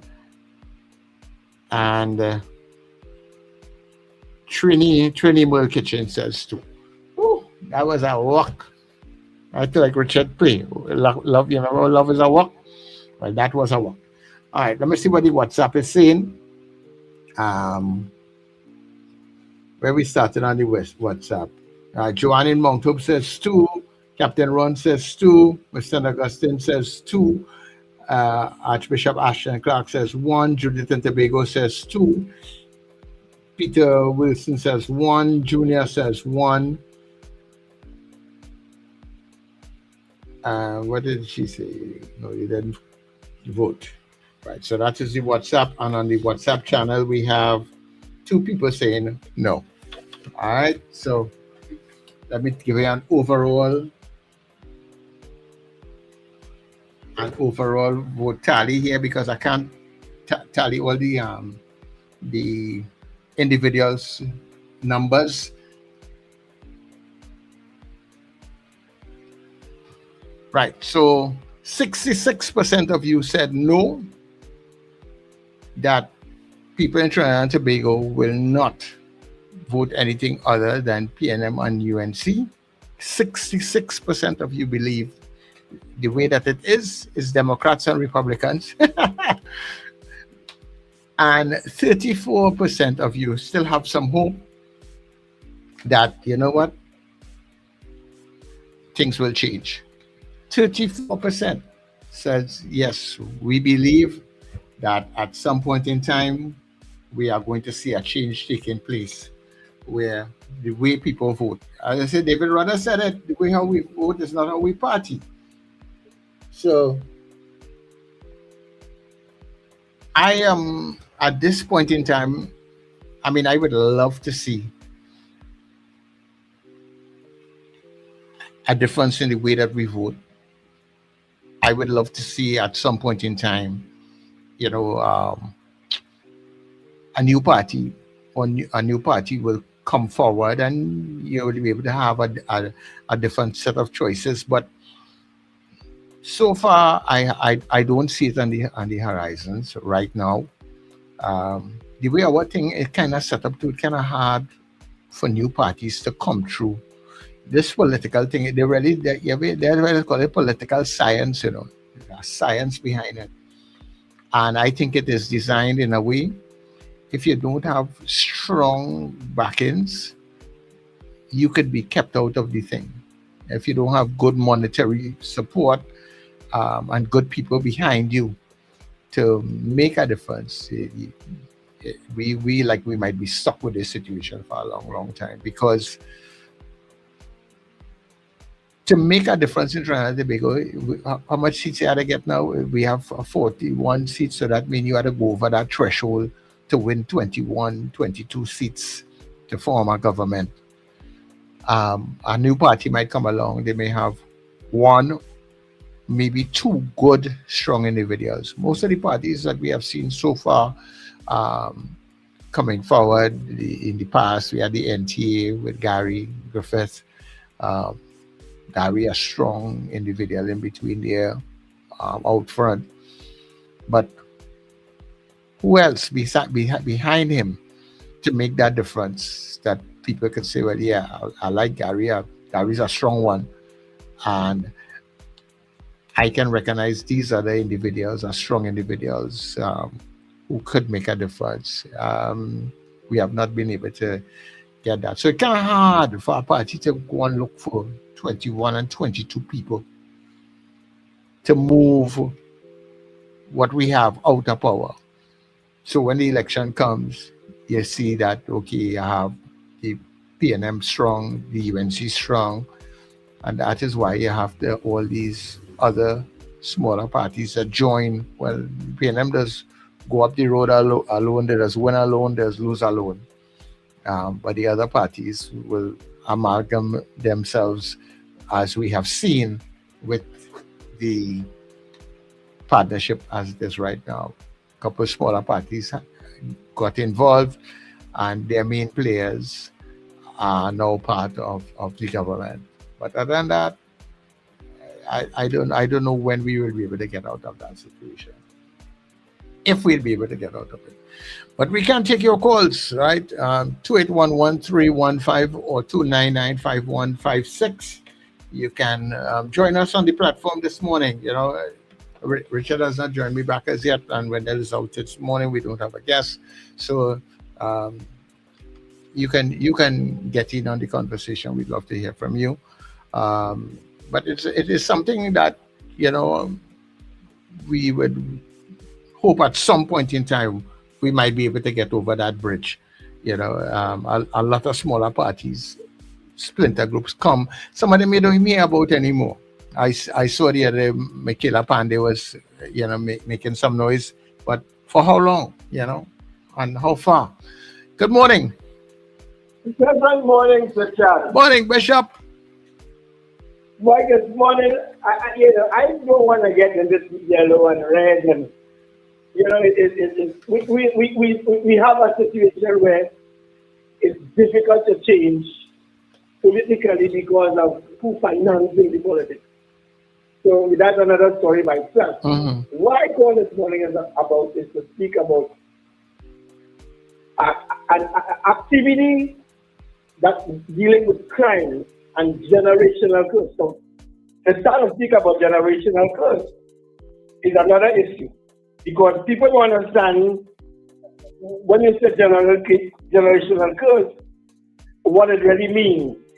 And I wanted to tell them what it means this morning. Generational curse is a pattern of negative behavior or circumstances that are passed down through generations, affecting family members, the community, the country, and crime in general. Right? And that curse came about from rituals of our ancestors, animal sacrifices to deities, ancestral spirits, and even horses. Now, in the past, the minister used to go to the church, to go to the burial ground, and commit the body, commit the spirit, ask the Archangel Michael and Uriel and Raphael to come and take the spirit out of this realm onto the realm of our Creator or our great architect, anyone you want to see. Now, the priest does not go to the cemetery. The honey is dead. So when you go to the cemetery, you go in and you go sing some song and you clap a little bit and you cry and you go bury the body. And that spirit remains wandering in the realm, wandering, especially if they were murdered, in the area in which they were murdered, and creating confusion and crime in the country. Now, I am speaking about a big task, and the only way we can address that issue is if we have the assistance of the state. The state has to give some assistance, because in the book of Nehemiah it was clear. Ezra was preaching to the women and children. Nehemiah was to be shouting, and he also had a sword in his hand, because you have the evil elders, evil spiritual leaders who are mounting these criminals, mounting the flock, so as to prevent the police, prevent being caught, and the state cannot handle that. The state, national security cannot deal with that. We are talking about a spiritual problem that the country is facing, and for us to deal with it, the state has to have some responsibility in funding the situation. Now, there are many attempts to have meetings. They have one classes for the 22nd of May for street and for street corner, but there's no funding for it. And the only way it can be successful is if the state make a commitment to the funding. More money, they're spending billions on crime, and they need to spend a little thing. So we as spiritual leaders could intervene in this issue that affected our country. That is my concern, and that is what I want to be dealing with in the next week or so. Thank you for Charles for the time. Okay, no problem. Thanks very much, Bishop. Talking there about the unseen in the spiritual realm when people die and they are not properly committed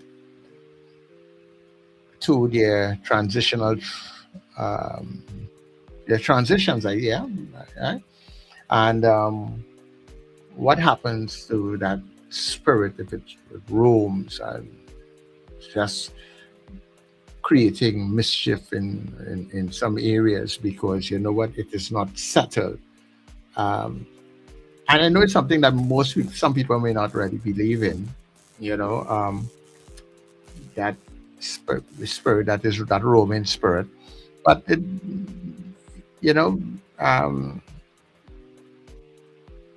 I suppose there's a lot of merit in it, Bishop. So, but we have some modern day preachers and other persons who do funerals and stuff, and modern day people doing it totally different. Yes, all the time. Yeah. Princess Song, good morning. Morning, Sir Charles. Morning to you. I want to say first that in this country, as in most democracies, we have a requirement that we acknowledge all religious groups, and therefore we will have different practices and different beliefs. So I think that should cover issues of that nature. It's a multi-ethnic society. Now, in respect to the issue of whether we have other parties, that's democracy. Even right now in England, while they have had the Whigs and the Tories, which evolved into the Conservatives and the Labour Party over the centuries, and generally in democracies, they have a two-party system. There's no limitation for other parties to evolve. Right now, the most dominant party in England in the polls is a party by the name of Reform. But ultimately, Reform is a party on the right, so you might find that they might associate with the Conservatives. and another party, the Liberal Democrats, they emerge and they would tend to associate with the Labour Party. Also, the Greens would associate with the Labour Party. So, our life is short, you know, in the context of our nation, so that the expectation is more than likely in the future things will change. Just like how it didn't have a PNM, they had the POPPG. I don't know about it, but history will tell you that, you know. So that is why you find to say that would not be in your lifetime, but ultimately things will change. That democracy itself facilitates that. Now, I want to address, before I go, the issue of Calypso. If the question is whether contemporary Calypso is a Trinidadian thing, I would say yes. But I wouldn't be take a narrow view and say Calypso originated in Trinidad and Tobago. If you look at the history of Calypso, I remember one time, I think it was the Roaring Lion used to say Calypso originated in France. Now, Calypso is a combination of musics, generally African music. And if you read the history of Calypso, you would see that slaves, with all the chantal and all that, they used to sing what we call Calypso, a different version, to ease the work. Right. And Trinidad was really a place that was sort of dormant while the rest of the Caribbean was alive. And Trinidad became alive in 1786 or somewhere around there, when the British, fearful or the Spanish, fearful that the British were going to invade Trinidad and Tobago, allowed the French to come to Trinidad and Tobago with the slaves, so that Roaring Lion wasn't completely wrong, because it was the French slaves who used to sing Calypso. If you really listen to Caribbean music, you will see that even Kassav and Bruce, all across the Caribbean, generally sing a form of Calypso. So it's not a West Indian slave tradition, but Trinidad and Tobago embrace it and make it what it is now. And we tend to be the leader in it. But I think that just to say, well, Calypso originated in Trinidad is at the service to all the other Caribbean islands where they sang that form of music. You know, should we say that Kassav, that singing the Dominican or the St. Lucian form of Calypso, copying Trinidad music?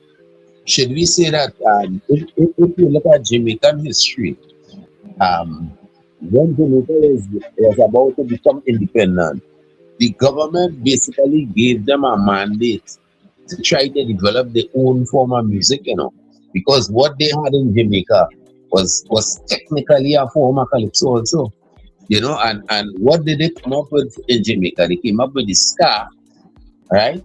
I remember when I was a boy, I used to hear a particular ska tune. I can't remember the name of the artist now, but it was a Jamaican artist living in England, you know. And if you look at Harry Belafonte, his parents were Jamaican, but he was born in the US and he used to sing Calypso. Now, if you look at, they would say Harry Belafonte made popular Trinidad and Tobago music.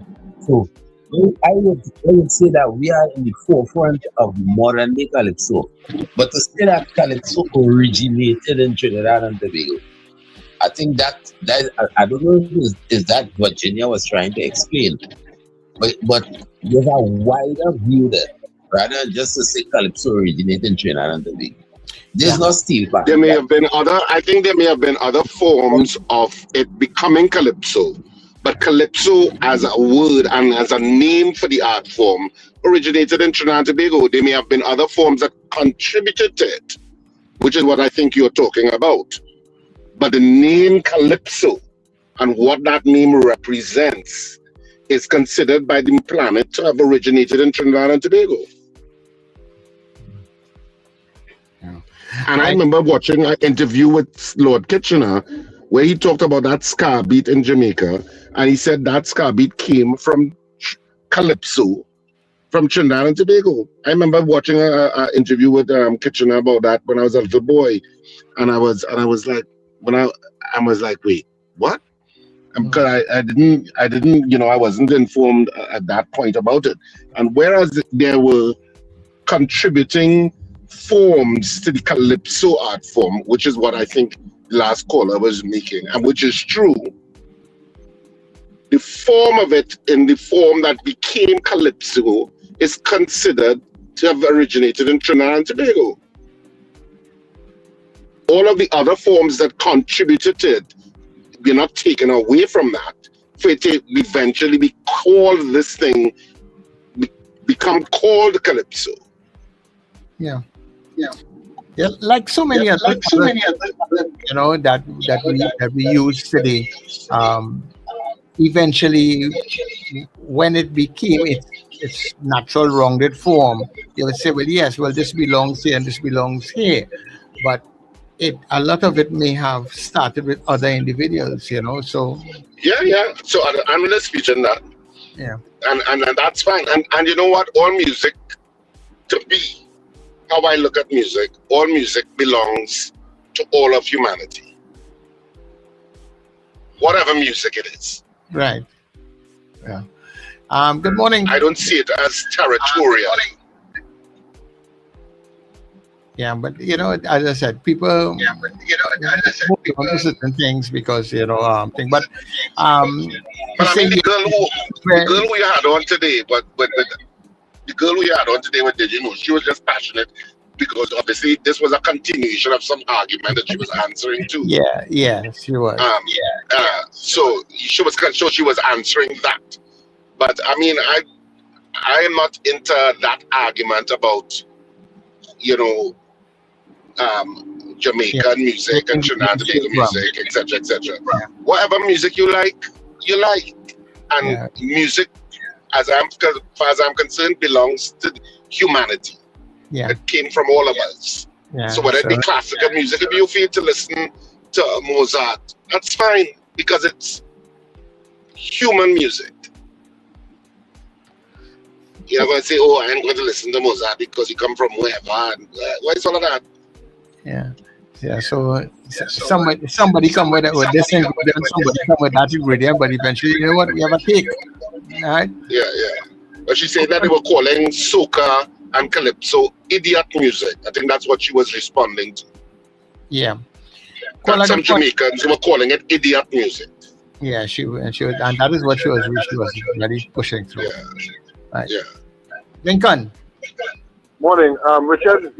Well, I'm glad that you came in because you explained it almost perfectly, right? Because yes, the Caribbean has its input and calypso was formed from a little input, a little quick, but Jamaica ended up with, Haiti ended up with their version of music. Jamaica ended up with their version of music, but calypso, it ended up in music that was formed in Trinidad and Tobago is what was called calypso. You understand? So it's not that everybody do their own thing.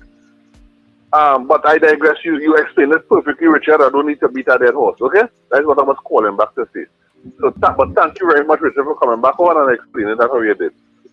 Okay, thanks much. Captain Ron, good morning. Good morning, gentle people.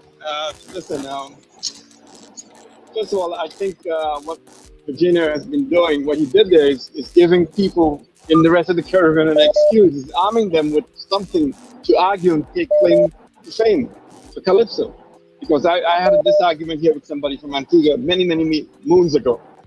He swear, and then he had a Trinidadian who's married to an Antigua and living in Antigua, backing him up and saying that Calypso and Pan originated in Antigua and Barbuda, and I had to stand my ground. So that I think Virginia needs to rethink that and come again. Also, Richard, very nice explanation because that's what I heard long time. I heard it from Sparrow at Kitchener. That what went to Sparrow put it this way: reggae is like the big the analogy he used, he said it's like that big, strong young man there, 21-year-old man there in the corner. And his grandmother is that old little lady over there. The old lady is the Calypso. The strong man is the strong young man is Jamaica, right? It's the reggae. So the thing is also, I want to, we need to stand our ground on this. This is official. We need to stand our ground and stop going all over the place. So Mr. Virginia, be careful because people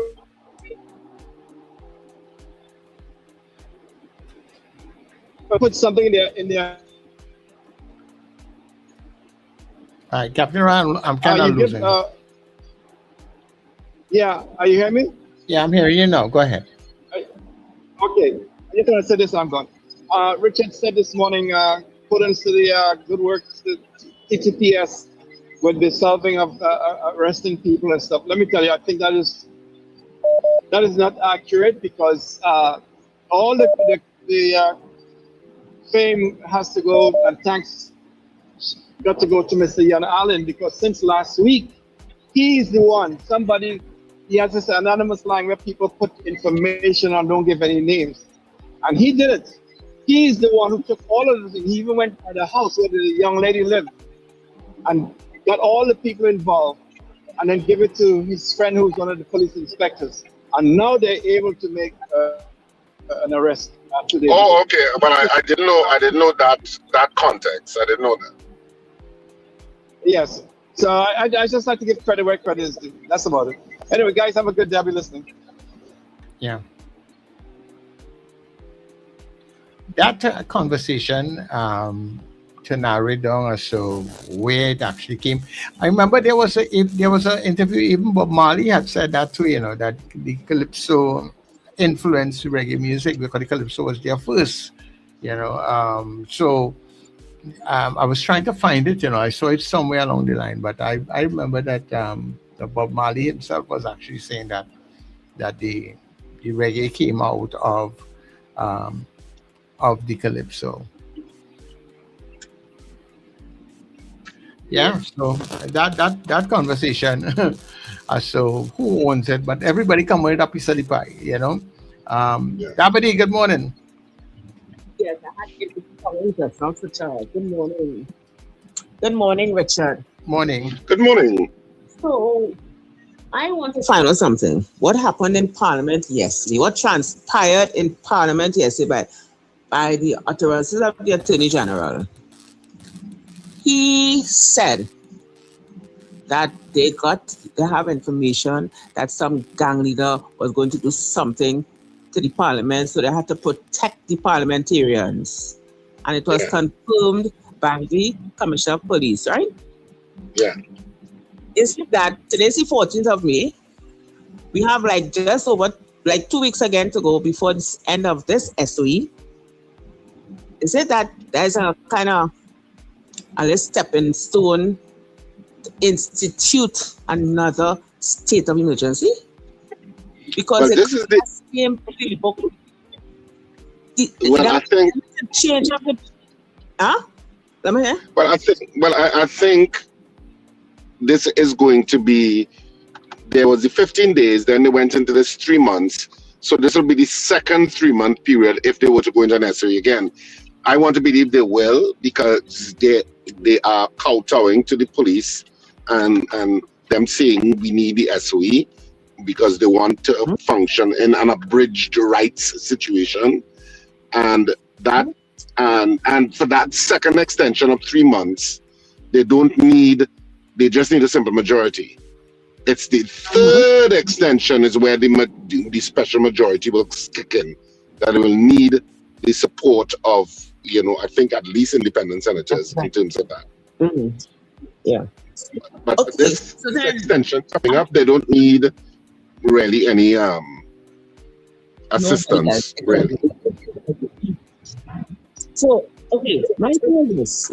How is it that this current Commissioner of Police, since he has been there, I think it's July month, why can't he just do his work? Because everything for him, he said have XYZ, but you had to work on an SME. But we have SME since they've come in. So wait, they're not just mantling any gangs. More come. As far as they get rid of some, more come. I just, it's getting so monotonous for me that I'm not even believing what they're saying again. So you said Belmont, because they had a triple murder, you come and say now the gangsters in that area threatening the lives of these certain people, the parliamentarians. You said that before about something else. When all they will stop, I don't want to say the word because the chancellor can't say that word, but when will they stop not speaking the truth? Well, I don't know if they are going to stop because they see an SOE as a crime-fighting tool. And from the time you look at it as a state of emergency in our constitution as a crime-fighting tool, and because we have no civil liberties union or lobby in Trinidad and Tobago, because we're a small space, so you don't have aggressive agencies like that that challenge everything. We don't have that here. It means the rest of the society just accede and say, okay, that's what they're doing, and they move on. But it's clear that they see the SOE as a crime-fighting tool, which it is not. But that's what they see it as. And they're going to utilize it because the police are going to say they want it. Because the police don't want to be fettered in their minds by these little foolish things called citizens' rights. And having to go through the trouble of getting a search warrant and stuff like that. They don't want to have to go through all of that. So obviously they're using it as that tool in terms of dealing with the crime situation. And some citizens are fine with that. Some are fine with that. And yeah, but let's news and come back now. We'll continue the discussion on the other side of the news, right?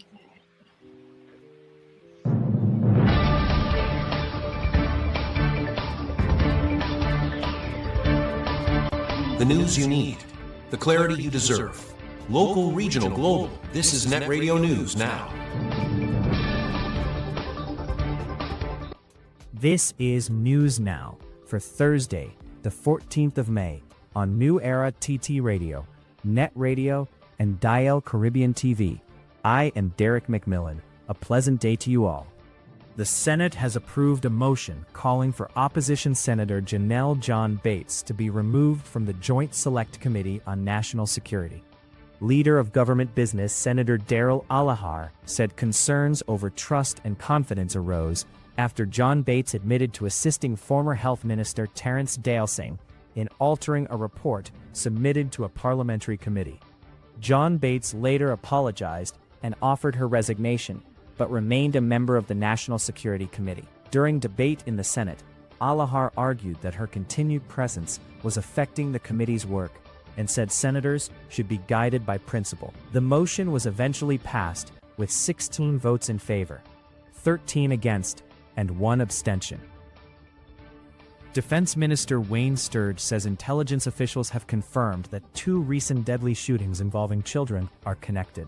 Sturge says senior members of the National Security Intelligence Apparatus briefed him and confirmed links between last week's Belmont triple murder, which claimed the life of 2-year-old Akini Kafi, and the quadruple murder in Morvant last month that killed 9-year-old Jelena Armstrong. The minister says his statements in Parliament about the connection were based on intelligence information and not speculation. Sturge also criticized reports suggesting the murders were unrelated, saying such claims could jeopardize ongoing investigations. Police investigations into both incidents are continuing. Trin City Maloney MP Camille Robinson-Regis is criticizing the Speaker of the House over the handling of ministers refusing to answer questions in Parliament under Standing Order 28-3. Her comments follow Wednesday's sitting, where the Homeland Security Minister invoked the public interest exemption to decline answering questions, and the Speaker supported the decision. Robinson-Regis says MPs should still be allowed to challenge the basis for such refusals, warning that the standing order could become what she called an unchallengeable shield against scrutiny. She says Parliament's role is to hold the executive accountable and not protect it from examination. Aruca Lapino MP Marvin Gonzalez also criticized the government, saying accountability to the public is not optional. Homeland Security Minister Roger Alexander says the Police Service Homicide Unit is among several agencies involved in the investigation into the disappearance of 2-year-old Angelo Tobias Plaza of Goodwood, Tobago. The child was reported missing on May 11th. triggering a search operation involving police, the Coast Guard, fire service, emergency responders, and residents. Speaking in Parliament, Alexander said the Child Protection Unit and Tobago investigators are also assisting in the probe. He told MPs that the child has not yet been found and investigations are continuing. Opposition MP Marvin Gonzalez questioned whether the matter was being treated as a homicide or a missing person case. But the Speaker ruled that the minister had already addressed the issue in his response. Energy Minister Rudal Munilal says there is no policy requiring the Ministry of Energy to issue public statements on small oil spills, as he defended government's handling of the offshore spill reported earlier this month. Speaking in Parliament, Munilal said the May 1st spill was classified as a minor Tier 1 incident and argued there was no protocol requiring public advisories in such cases. He also accused the former administration of failing to disclose dozens of similar spills between 2019 and 2021. The issue was raised by opposition MP and former Energy Minister Stuart Young, who questioned whether government officials had contacted Venezuela after authorities there claimed the spill affected parts of its coastline. Munilal said Trinidad and Tobago responded through diplomatic channels after Venezuela issued a communique on May 9th, and a statement was later sent to Venezuela's ambassador in Port of Spain. In international news, U.S. President Donald Trump has arrived in Beijing for high-level talks with Chinese President Xi Jinping amid growing tensions over trade, technology, and the conflict in Iran. Trump was welcomed by Chinese Vice President Han Zheng during a ceremonial reception at the airport ahead of the two-day visit. The leaders are expected to discuss tariffs, artificial intelligence, Taiwan, and efforts to ease tensions in the Middle East. Trump is also expected to push for greater access for American businesses in China and increase Chinese purchases of U.S. products. The visit comes as both countries continue to navigate strained economic relations and rising competition over global influence and technology. And that is NETT Radio News at this time. That was news now. Stay informed with New Era TT Radio. NETT Radio.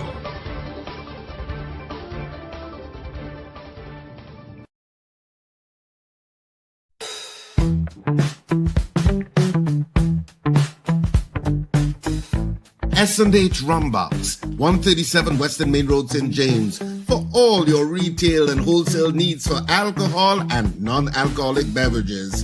Call us at 686-0599 or visit us at 137 Western Main Road, St. James. S&H Rumbox, drinking out of the box. It's the Grand Clearance Sale at Fats International Styles. Everything must go. All clothing, only $100. Sneakers, just $200. Yes, you heard right. Massive deals, unbeatable prices while stocks last. Visit Fats International Styles Arima opposite Castro's restaurant. Don't miss your chance to grab the hottest styles at crazy clearance prices. Hurry in today because once it's gone, it's gone. St. Teresa Preschool presents their fundraising boat ride, Dancing Under the Moonlight, on Saturday, the 23rd of May, 2026. It's a collaboration of colors on board the Island Royalty. Bring your own coolers. Boarding time, 11 p.m. Sailing, 12 midnight. Music by DJ Chaotic from Sweet 100 FM. Kryptonite Sounds with Mr. Flavor of NETT Radio TT. Dress code, elegantly casual. Gorgeous ladies wear blue. Handsome gentlemen wear pink. Admission, early bird tickets $200, regular $250. No oversized cooler. For more information, call 375-6527-719-3379. Dancing Under the Moonlight aboard the Island Royalty. Two Fat Fellas celebrates its final performance in San Fernando, Naparima Bowl. One night, one show, Saturday, May 30th, night of the holiday. Two Fat Fellas stars, Cecilia, Kenny, Kevon, Zachary, Raisha, and Rody. The ridiculously funny comedy is at Naparima Bowl for one final night. Tickets available at Dormont Shoe Store along Circular Mall, Anthony's Floral Val Park, K-Square Stores, Eastgate Mall, Brentwood Plaza, C3 Center, Athletes by the Park, Southern Food Basket, Coffee Street, and Point Fortin. Naparima Bowl box office opens on Thursday the 28th of May. Also online at islandtickets.com. For more info, text or call 683-0356 or 683-4843. Check out our early bird special online at Island E-Tickets. Two fat fellas. Advertise with us on New Era TT Radio, the fastest growing streaming platform for talk in Trinidad and Tobago. Audio and video ads welcome. Elevate your brand with us. Connect with us at newerattradio@yahoo.com or call us at 299-5156. Now what are you waiting for?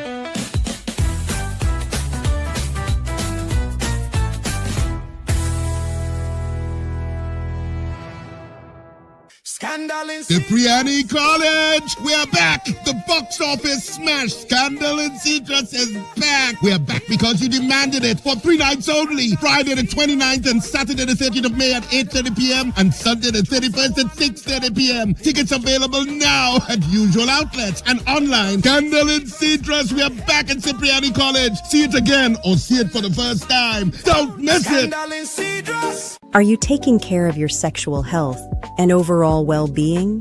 At Total Image and Dr. Raj Adult Boutique, we believe your confidence, wellness, and intimacy matter. Visit us at our convenient locations: 10 Carmody Street, St. Augustine, Edinburgh, Chaguanas, Shops of Daybay, 95 Circular Road, Vistabella, Docks Ranch Light Pole 51, SS Aaron Road, Penal, and Metro Hotel, Suite 1, Number 2, Knoll Street North, Couva.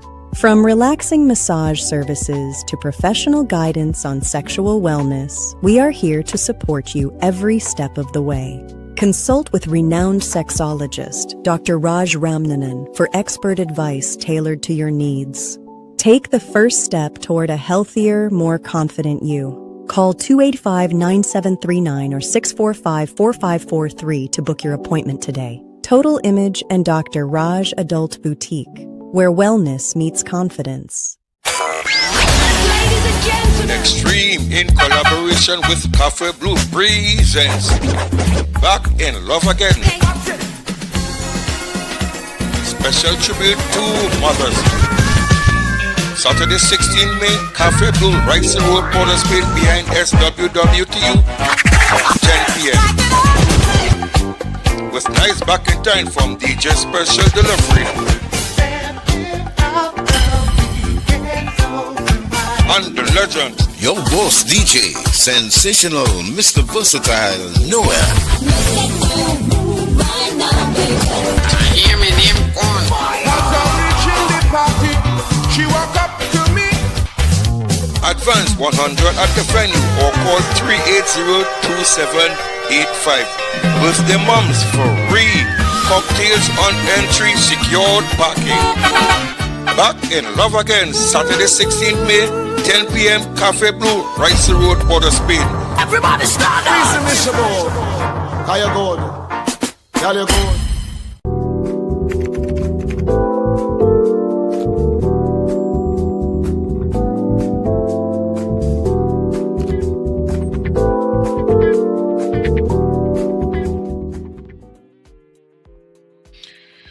All right, everybody. So welcome you back and inside the final session here of the Breakfast Show on the Era TT Radio, NETT Radio, and of course Gaia Caribbean TV, where it's now 16 minutes past the hour of 8 o'clock. Trusting that you are well within your space right now. If you are picking up your work for today, I hope that you made it in on time. And if you are stuck in traffic, I'm hoping that it's not stressing you out too much. All right, so don't let it stress you out too much, all right? But we are here with you and we are taking your calls, and it's a Thursday as we open the doors to the weekend. 281-13-1512-995156 as we wind down this session. All right, so let's go back to the lines. Caller, good morning. Good morning to Charles and Richard. Where's Wendell? He drank a little too much last night. Oh God, Lord, Father. He had a little celebration and he overdo it.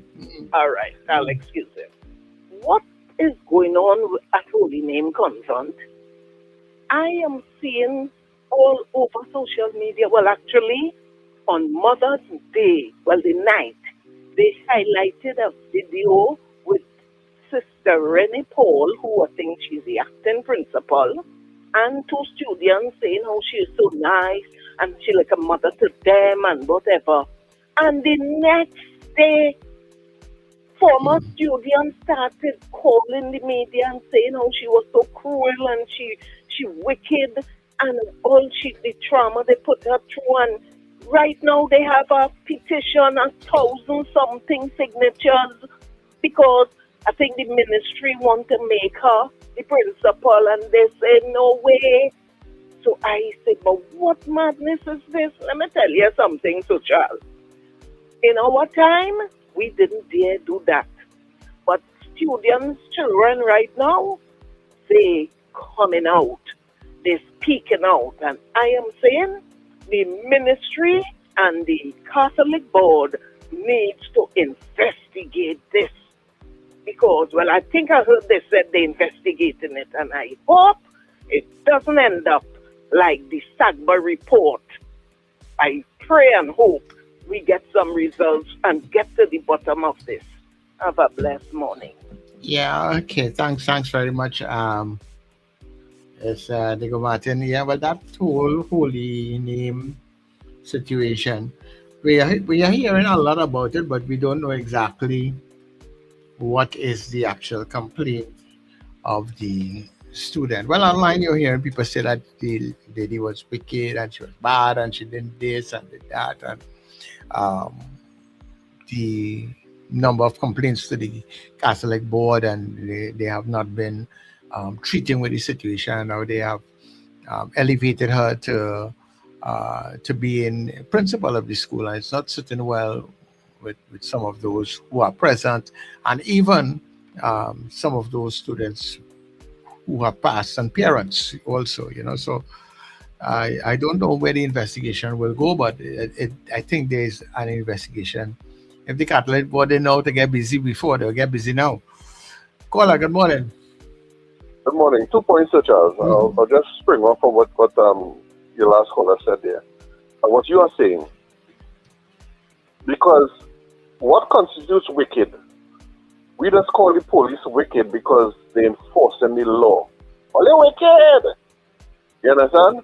It may simply be this nun enforces the law, and this is what students don't like, why they will call the woman wicked. Now, unless you tell me somebody is making an allegation that she has been physically abusive, she's been sexually abusive, she's been any kind of abusive, or victimizing people, that is grounds for the allegations that they're making. Right. But just enforcing the law, and you find that she bad for enforcing the rules, doesn't constitute not the woman that's getting the job. So unless we have the details and defined information, I on your poll yesterday, I am staying far away from that. Right? But what I really call about, me, my petition is the TTPS. And I want to endorse what Captain Ron said this morning for 2 reasons. One, I think I saw somewhere that the police acknowledged Ian Allen for the information that led to the arrest. When I saw that, I got furious because I said, the police can't do what Ian Allen does is the bare minimum, Ian Allen doesn't do no heightened surveillance and this. Ian Allen just goes and asks questions, the bare minimum. So you're telling me the Trinidad and Tobago Police Service that have all the resources, that have all the highest budget in the country, have to rely on Ian Allen to get information to get an arrest? That is asinine as far as I'm concerned. Right? The other thing too, I saw the police, this is not from me, this is not from some journalist somewhere. The police statistics say that they have solved 15, I believe, is either 13 or 15 murders for this year. I don't know if you saw that article. No, I did not see that. And that Right. was out of how much? 300? 300, Sir Charles. Yeah. When your organization put out a release that you have charged 15 people out of 300, that's what you put out, you know. That is ridiculous. That is not something to congratulate the police about. Right? And by their own admission, I'll put in a third one. By their own admission, their detection rate is in one digit of figures. They admitted that. I didn't say that. Nobody gave them that figure. They put those figures out. Their detection rate is 8% or something like that. Yeah, it's detection rate is low. Has You been low saw that, right? So me making it up, you know. I just call a spade a spade. These figures I'm not making up. This is what the police put out. That is nothing to, when you get one arrest, congratulations to the TTCS. No. Right? I would congratulate you for that one arrest, but your general performance is poor. Okay. No problem. All right. Yeah, thanks very much, Lincoln. And What performance is poor? What performance is poor? I'm now coming to the end. Lincoln was complaining that the police had to compliment or congratulate Ian Allen for getting some information that they decided to make. The same thing that the guy when we were just before we went to the news. Right. So the guy was saying, Yeah, so he was saying, but he find that thing because the police is the one who's supposed to find the information. But Ian Allen is just like a source, you know. He is just like any other source that would give the police information. The police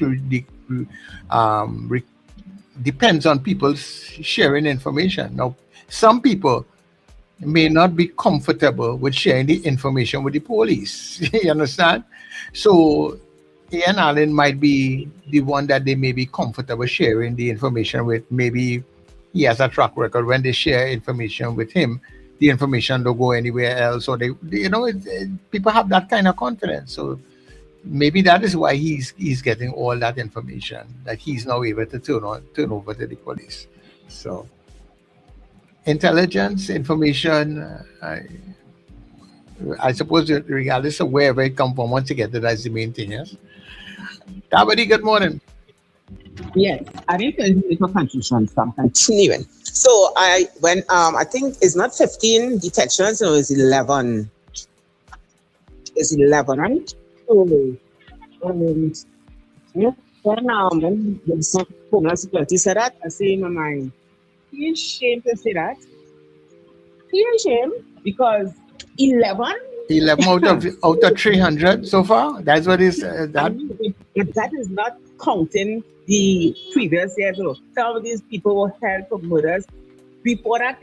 Like a few years ago. So what you call cold. I don't think it's cold after 2 years. Cold is like 30 years and so on, right? But anyway, Ian Allen said that people call him and they give him information because they could trust him. So therefore, it was they cannot trust the police, right? So when we cannot trust the police, they give him information and he passes it on to them because we sometimes are watching now and then when I'm there. He goes to place and then he calls the police officer and they come and they do what they do. Like, the two guys who got burnt up in the car, he was the one who was instrumental in getting the police to know who it was. And 4 persons were charged, I think, yesterday or appeared in court yesterday. So the police detection is poor. Very poor. And all they're doing is gallivanting and gallerying in Parliament. I kind of get disgusted looking at big men on both sides. I mean, you see everything and then the PNM had to jump in the fray. But because they had to defend the servitude, I get so crazy when they're not even discussing thing in a kind of several ways. And it's a set up fucking here, there, and everywhere. What is the Parliament coming to? And all they want to talk about children? What the children following? Even the older man who got beaten up. Look at the behavior when they were beating up this poor man. They're the same way. They're ganging up on people. Guys are going on in Parliament, ganging up on people. I just find for the last year and how much? The country is like always on edge. Always on edge. And that didn't seem to be changing. And it's because of us, you know.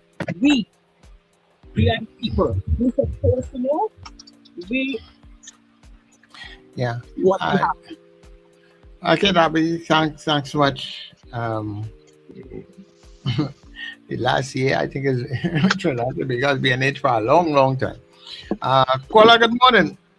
Morning, gentlemen. I agree with Lincoln because I will tell you something. You know what you call, not what you call any police wicked when they're trying to enforce the law, but you know what you call wicked?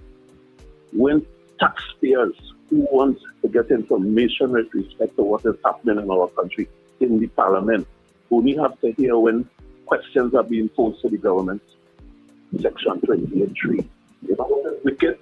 Having Jack Singh as the Speaker of the House of Representatives who cramps the opposition style when they're trying to put important questions to get answers from the citizens of this country who pay taxes every day. These people in government are on a 5 years vacation and they are using the SOE, for want of a better word, to pussyfoot their way through and waste taxpayers' money and put it in their pocket. I go. Okay, no problem, Cora. You know that happens regardless to who is in power. You always find that somebody is always complaining that somebody, the speaker is always suppressing them, or the speaker is working. But at the end of the day, we don't have independent individuals that we put there. All the parties are responsible for putting their people in these spaces. So, I know we would like to think that we have independent-minded individuals in some places, but the reality of it is that a lot of these people are basically looking after their people and their party's needs, and it's not now. It's a long time. Kola, good morning. Yes, good morning. One question I like people to start to ask with respect to what you're discussing. How much suspects with respect to these murders have already been killed by other people? That's a good question to ask. Thanks very much. All right, okay. No problem. 281131529951556 reporting on 8:30. Let me say good morning to the Gael people. If they will be leaving us at any point in time, we thank you so much and look forward to your company again tomorrow. All right. So if for some reason we lose you within the Gael feed right now, we thank you so much for spending this time with us this morning. Lincoln, you're back with us? Yes, I am. Two points I'd like to make. Right. Now, start with the last one. That caller asked $1 billion question, right? And I would explain why. It has been my experience in the military services, and I make no apologies for this, that is what happens 99% of the time. John killed Jane, and before police get the evidence to prove that, because information is not evidence. The police know John killed Jane or no, but they don't have the evidence. But before they could acquire the evidence, Jane's brother Peter killed John. And before they could get the information, the evidence that Peter killed John, John's cousin, Henry, killed Peter. And that is how this cycle going on in the criminal underworld in Trinidad and Tobago.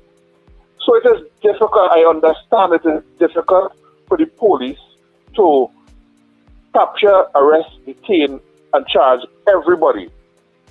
But you see, in the absence of information, when the police keeps everything hush-hush, the society goes along with the belief and the perception that the police not working.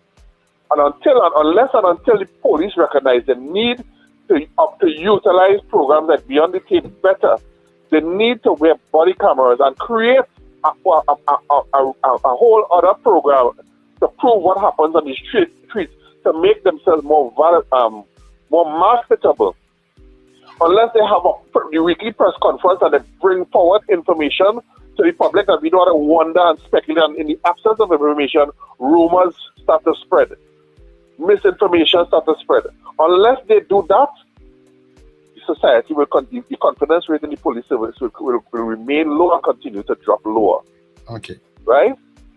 So, and I forget the first point that I wanted to make. No problem. Oh, no. I got it. I think I had it. Just left me again. I'll call back if it's Yeah.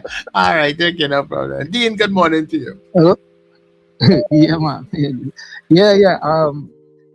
Well, I was interested. The interesting thing with that is when I was talking about criminologists, based in Toronto, what they were talking about in capturing people is that the phone with a new generation, they do everything on the phone, the text, the messages, all the kind of thing. And they generally have, I know some people must have the whatever burner phone and thing and everything, but they say generally that is the a kind of anthropological kind of thing in the young people, how they operate, right? And I don't know what is our situation with the cyber tapping, pulling all that, and that's another aspect that we can explore, or you all can explore when you're interviewing people. But the other one I wanted to jump in was the thing with the Calypso, and I think what Princess Tong was saying is that the origin story could, although there's an African ancestral, there's the geographical French Creole coming to Trinidad, bringing their version of lamentation, resilience, and then into a space.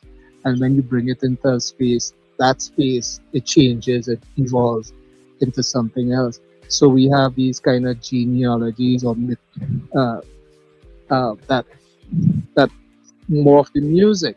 It's the same thing with the ska. The story behind the ska, when people talk about that, was that it's a movement of people. Musicians were moving across the Caribbean and carrying the rhythms of the calypso to the 30s and then up the islands. And also there was the one other aspect of it is that the carnival, the police band at that time used to move up and down the thing, and they carried music.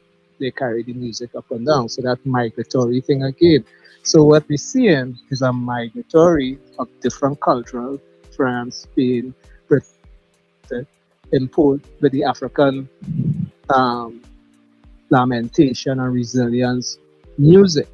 So I think what you could say is that we have a French Creole with an African ancestor landing in Trinidad and evolving something, which is when you look at our architecture, we also see that the architecture have three distinct versions of things, unlike the other Caribbean thing. Same thing with pirogues. All our boats in all the islands are designed differently. You ever notice that? Grenada have a different boat. We have pirogue. Barbados boats are different. St. Vincent boats are different. Every boat in every island is built and designed differently. But when you bring it into a space, it evolves within the space. And I think, so Princess Town has a point. And we always have to look at the anthropology of how music evolves. And then the science, things go vaps up just. All right. Yeah, thanks very much, Jane. And you're right. And I agree with you where that is concerned. Because even right here, even if we just stay with the soca and into the calypso, into soca, into jamu, into rap, so all that is that evolution of the art form that has taken on so many different looks, and then we stretch it with the chutney and all those different things. So I can understand that evolution taking place. And then everybody is always ambitious. Every generation wants to bring their own thing.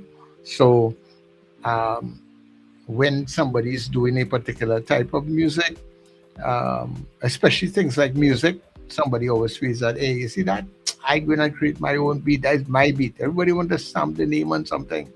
Yeah. You might take the next call, Sir Charles.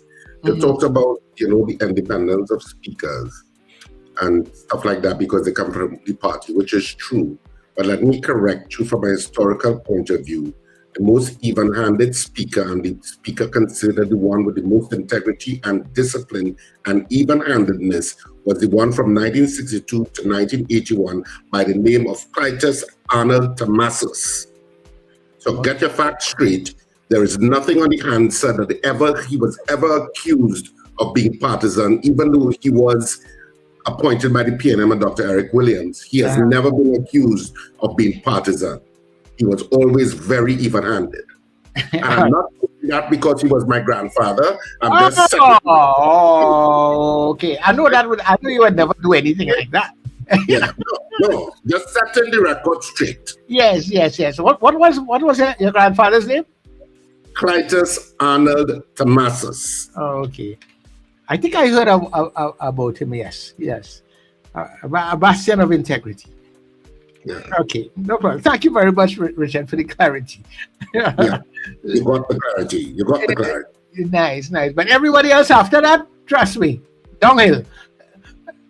Caller, good morning. What, Richard? You come from good stock, man. Anyway, I call because I remember the point that I wanted to make. Has anybody noticed that primarily under this government, every time this government comes into office, there's a threat against the ministers? Let me predict what's going to happen in the next few weeks. All kind of mundane ministers, they're going to be threat against their life, and they're going to get escort and blue lights and security. Julian John, Anna Roberts, all kind of ministers in no life-threatening ministry is going to get blue lights and escort and security. Mark my word, those signs say. This is a strategy that the UNC government always uses. Right? The side effect might be to extend the state of emergency, but I feel the primary purpose is to give ministers, to give their friends, escort and blue lights. Have a good morning, gentlemen. Yeah, well, all right. But I mean, the theater plays off any which way you take it, So, no doubt about it is that I don't think the government is at a particular point where they have done anything major besides the state of emergency to push back crime and criminals and that sort of thing. I don't even and I don't even think that they have outlined anything that they wanted to do. That is why the state of emergency is staying there. The tangible that any citizen can remember to say, okay, is because we need to beef up on forensic, we need to get the courts going, the DPP office is going to be more staff. And so while we get these things in order, we have to use the state of emergency, and that has not been declared. So I suppose it's going to be more of the same going forward. State of emergency, 5 years down the road. Caller, good morning. Hi, good morning to Charles and Richard. So Charles, I have been in Parliament. I have never heard Fitzgerald Hines use any standing order not to answer a question. I have never heard Dr. Rowley use any standing order not to answer a question. I have never heard members of the PNM use any standing order not to answer a question. So I don't know why they try to equate the PNM and say and UNC and say that we all around. And you see what Richard said is a fact, and the one-sidedness. If you want to look at it from a partisan standpoint, has been less biased on the PNM side as against UNC in the first examination and now in this one. This speaker is atrocious And he makes no apology for being that biased and one-sided in his judgment. I'll go on. Yeah, thanks very much, Kola. You know, and no, I am not professing to say that I would remember everything that happened, but I remember there were times in the past where the speaker, when the PNM was in office, that would be accused of certain things by the opposition then also. So I don't know. I don't have that direct information for you, Kola, but I am sure if I ask somebody in the government right now, if I call, for example, if I call Anil right now, and I say, Anil, give me some examples of so and so when they were thing and the speaker shut them down, I am sure he will give me about 40 instances where it would have happened. You know, so because I'm sure it happens. It may not happen probably as much, or maybe it might be more clear now because of what is taking place. But I don't feel a situation that does not happen. You know, so that is how it is. Richard, if there's anything, we could probably leave it there for today. I have some things to go check on before I get into the next program also. All right. So that's where we wrap it up then. Of course, today is Thursday. The weekend begins tonight, people. You know, we love a weekend. So tomorrow is Friday. You could start smiling and taking a deep breath. The weekend is here from midnight tonight. Yep, and of course, just reminding you that theater is on. Scandal in Cedros is on Friday the 29th, Saturday the 30th, and Sunday the 31st of May at Cipriani College. Tickets are available now at all the usual outlets: K Squared Fashions, Brentwood Mall, West Mall, and East Gates, Jabili Rawi in Tunapuna, and Tony's Florals in Valpark Shopping Plaza, Sharpley Auto Services in Sharpley, Electronics, Arima. Tickets are also available, will be available at the box office from the Monday of, which I think is around Monday the 23rd of May. That's when the box office at Cipriani College will open.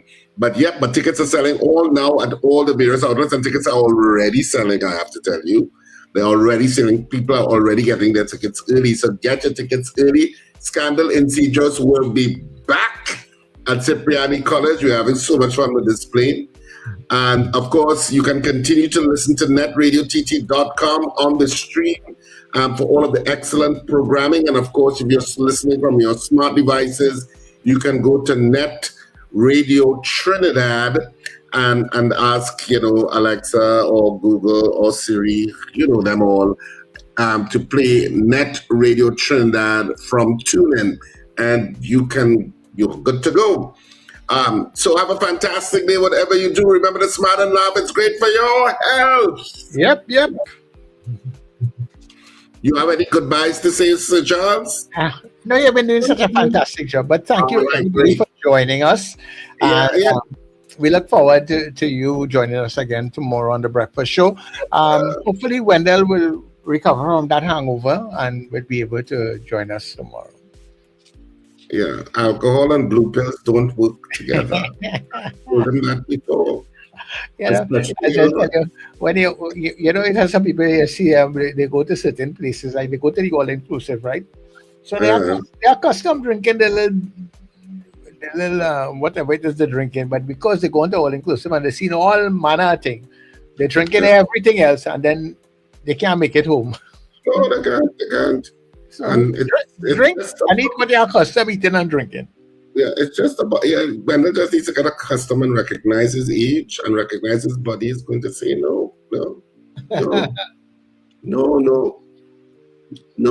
That's all the body is saying, no. Yeah. They say do not mix alcohol and blue pills. They don't work.